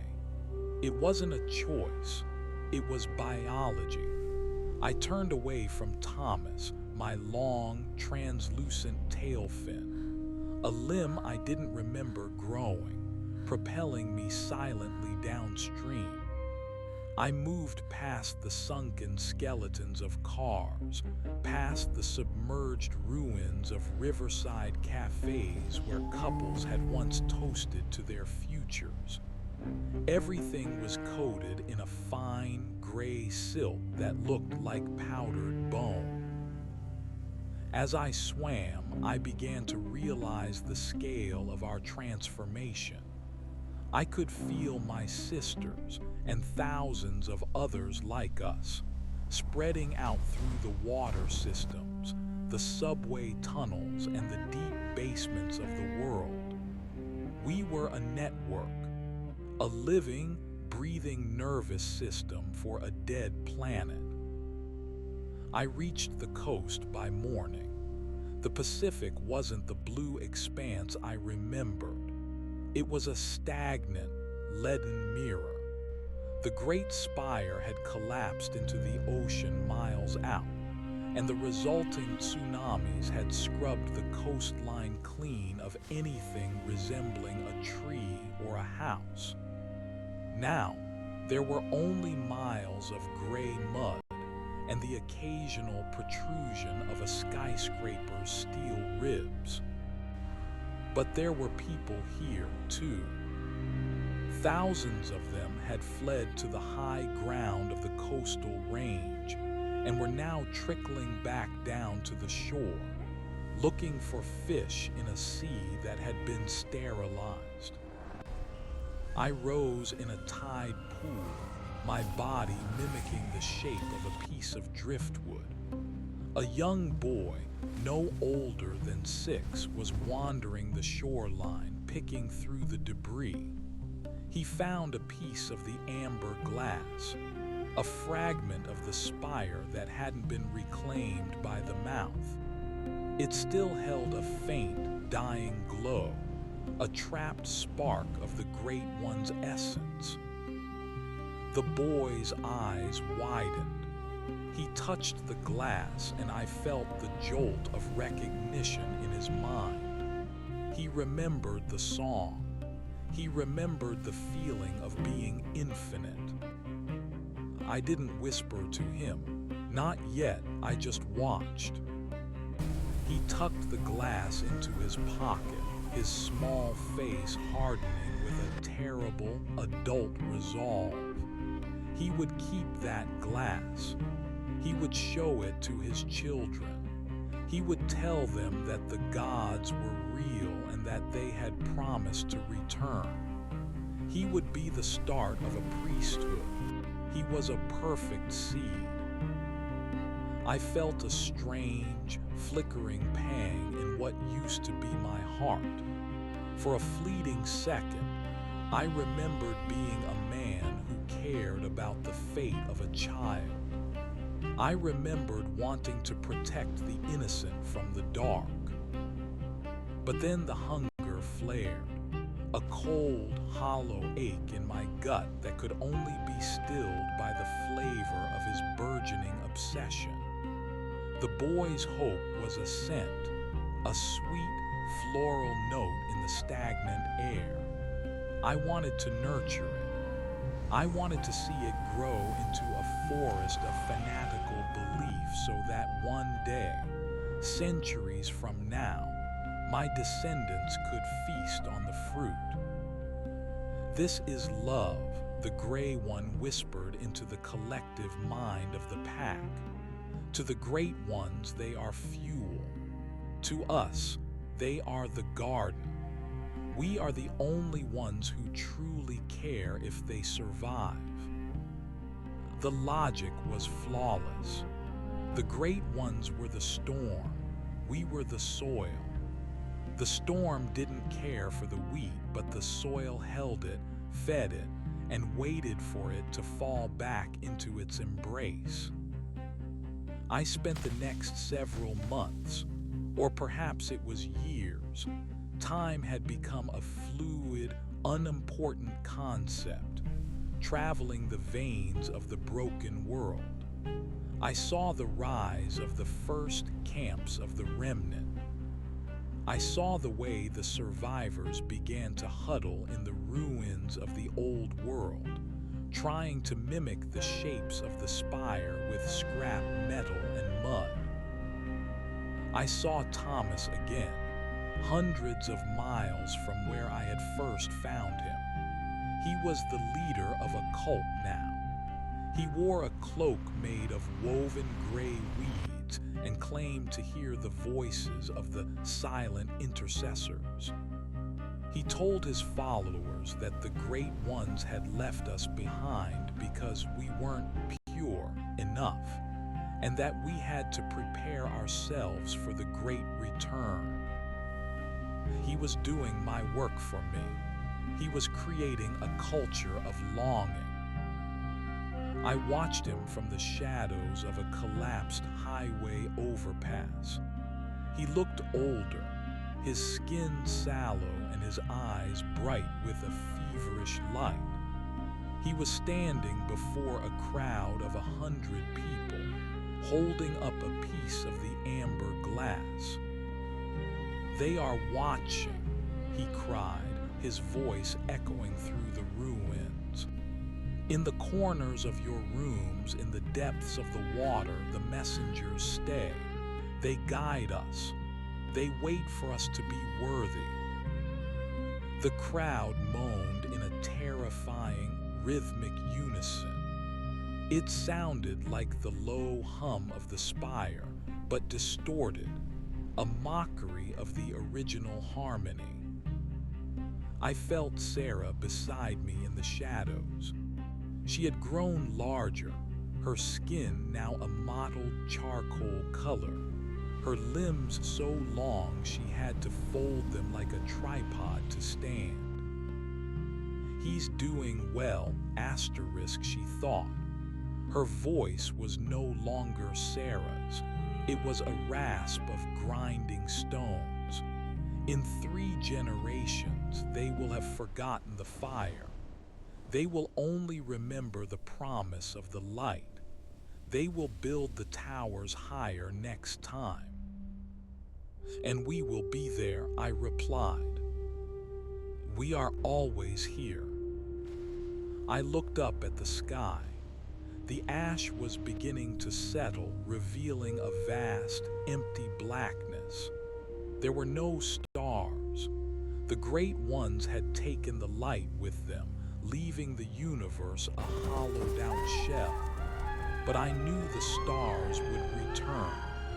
They were just elsewhere, feeding, growing, waiting for the next signal. A movement in the dirt caught my attention. A small beetle was crawling over a piece of rusted rebar.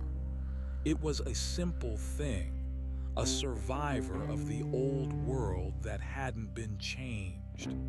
It didn't care about the great ones. It didn't care about the shadow. It just wanted to find a piece of rot to eat. I reached out a long, spindly finger, a pale, needle-thin thing, and touched the beetle. I didn't crush it. I just let a tiny drop of my own gray essence seep into its shell. The beetle froze. Its shell began to turn a dull, semi-transparent gray. Its many legs elongated. It stopped searching for rot. It turned toward the fire of the cult, its tiny, clouded eyes fixed on the heat. Everything was becoming part of us. The birds that flew through the soot, the fish that swam in the sludge, the insects that crawled in the ruins. We were rewriting the blueprint of life on Earth to be more patient, more enduring, more quiet. We were making the world a perfect nursery for the next harvest. As the years bled into decades, the human survivors changed. They grew paler. Their eyes grew larger to catch the dim light of their dying fires. They spoke less, their languages simplifying into a series of hums and clicks that mimicked the vibrations of the earth. They became more like us, even as they continued to worship the memory of the great ones. They called themselves the children of the corner. I found a quiet place in the foundations of what had once been a library. The books were all gone, rotted into a black paste that smelled of ancient thoughts. I sat in the center of the dark room, my long limbs tucked under me, and I waited. I wasn't David anymore. David was a flicker of heat that had long since dissipated. I was a part of the silence. I was the thing that waited for the door to creak. I was the shape in the peripheral vision of the world. Occasionally, a child of the cult would wander into the library looking for relics. They would see me sitting there in the dark. They wouldn't scream. They would bow. They would leave a small offering, a bit of dried meat, a shiny stone, a lock of hair. I would eat the offering, but more importantly, I would eat the asterisk act of the offering. I would taste their devotion, their fear, and their hope. It was enough to keep me going. It was enough to keep the machinery of the shadow running. One day, the gray one came to visit me. It didn't move. It simply was there, standing in the doorway of the library. "The first star has returned," it whispered. I looked up. Through a hole in the ceiling, I saw a tiny, cold prick of light in the black sky. It wasn't the sun. It wasn't the moon. It was a distant, hungry eye looking back at the world it had once grazed upon. "Is it time?" I asked. "Not yet. The crop is still green. They still remember the pain. We must wait until the pain becomes a myth. We must wait until they think they are the masters of the world again. We must wait until they are proud." I nodded, a slow, heavy movement of my featureless head. "How much longer?" 1,000 years, 10,000, it doesn't matter. We have nowhere else to be. The gray one vanished, leaving behind only the scent of stagnant earth. I leaned back against the cold stone wall. I felt the vibrations of the world, the breathing of the survivors, the crawling of the changed insects, the slow, rhythmic pulse of the earth itself. It was a quiet world, a peaceful world. The great ones had given us a gift, though they hadn't intended to. They had stripped away the noise. They had removed the distractions. They had left us with the only thing that truly mattered, the wait. I closed my eyes. The thick, gray-skinned ceiling shut over the last of my vision. In the absolute darkness of the library, I became the corner. I became the shadow. I became the silence. And I was happy. For the first time in my existence, I knew exactly who I was and what I was for. I was the thing that stays. Outside, the new star twinkled, a cold diamond in the void. Below, in the ruins, the humans sang their distorted songs to the dark. And in the trenches, the scavengers stirred, dreaming of the gold and the amber that would one day return. The noon of the void was a distant memory. The midnight of the scavenger was our eternal present. And as the world turned slowly in the lightless theater of the universe, I felt a single, final thought drift through the collective mind of my kind. Grow, little seeds. Grow tall, grow bright. We are so very hungry. I let go of the last thread of time. The long dark had only just begun, and I had forever to enjoy it. The boy with the amber glass, whom I had named Silas in the quiet ledgers of my mind, grew tall in a world of stunted things. I watched him from the brackish pools and the rusted skeletons of the old canneries. He did not know I was there, yet he lived his life as if performing for an invisible audience. That was the first triumph of our planting, the installation of the watcher. When a species believes it is being observed, it ceases to be wild. It begins to perform. It begins to build monuments. Silas did not eat the kelp raw like the others. He washed it. He dried it over fires fueled by the plastic bones of the 20th century. He spoke to the other children not of the hunger, but of the radiance. He told them that the shard in his pocket was a seed, and if they built a temple worthy of it, the seed would sprout into a ladder of light. I felt Sarah's presence ripple through the marsh gas nearby. She was leaning into the mind of a girl named Mara, a sharp-eyed scavenger who envied Silas's glass. Sarah wasn't whispering of light. She was whispering of the weight of the stone in Mara's hand. She was showing Mara how easy it would be to take the light for herself. Conflict was the whetstone of civilization. Without the threat of Mara, Silas would have stayed a dreamer. With her shadow looming, he became a strategist. He organized the other boys into a guard. He established a perimeter. He created the first law of the new world. The light belongs to the chose. We were the invisible choreographers of this ballet.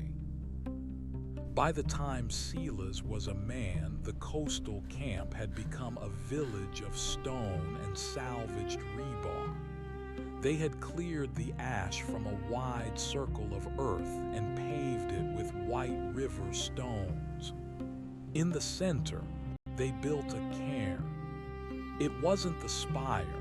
It was a hunched, ugly thing of mud and jagged metal, but it was an aspiration.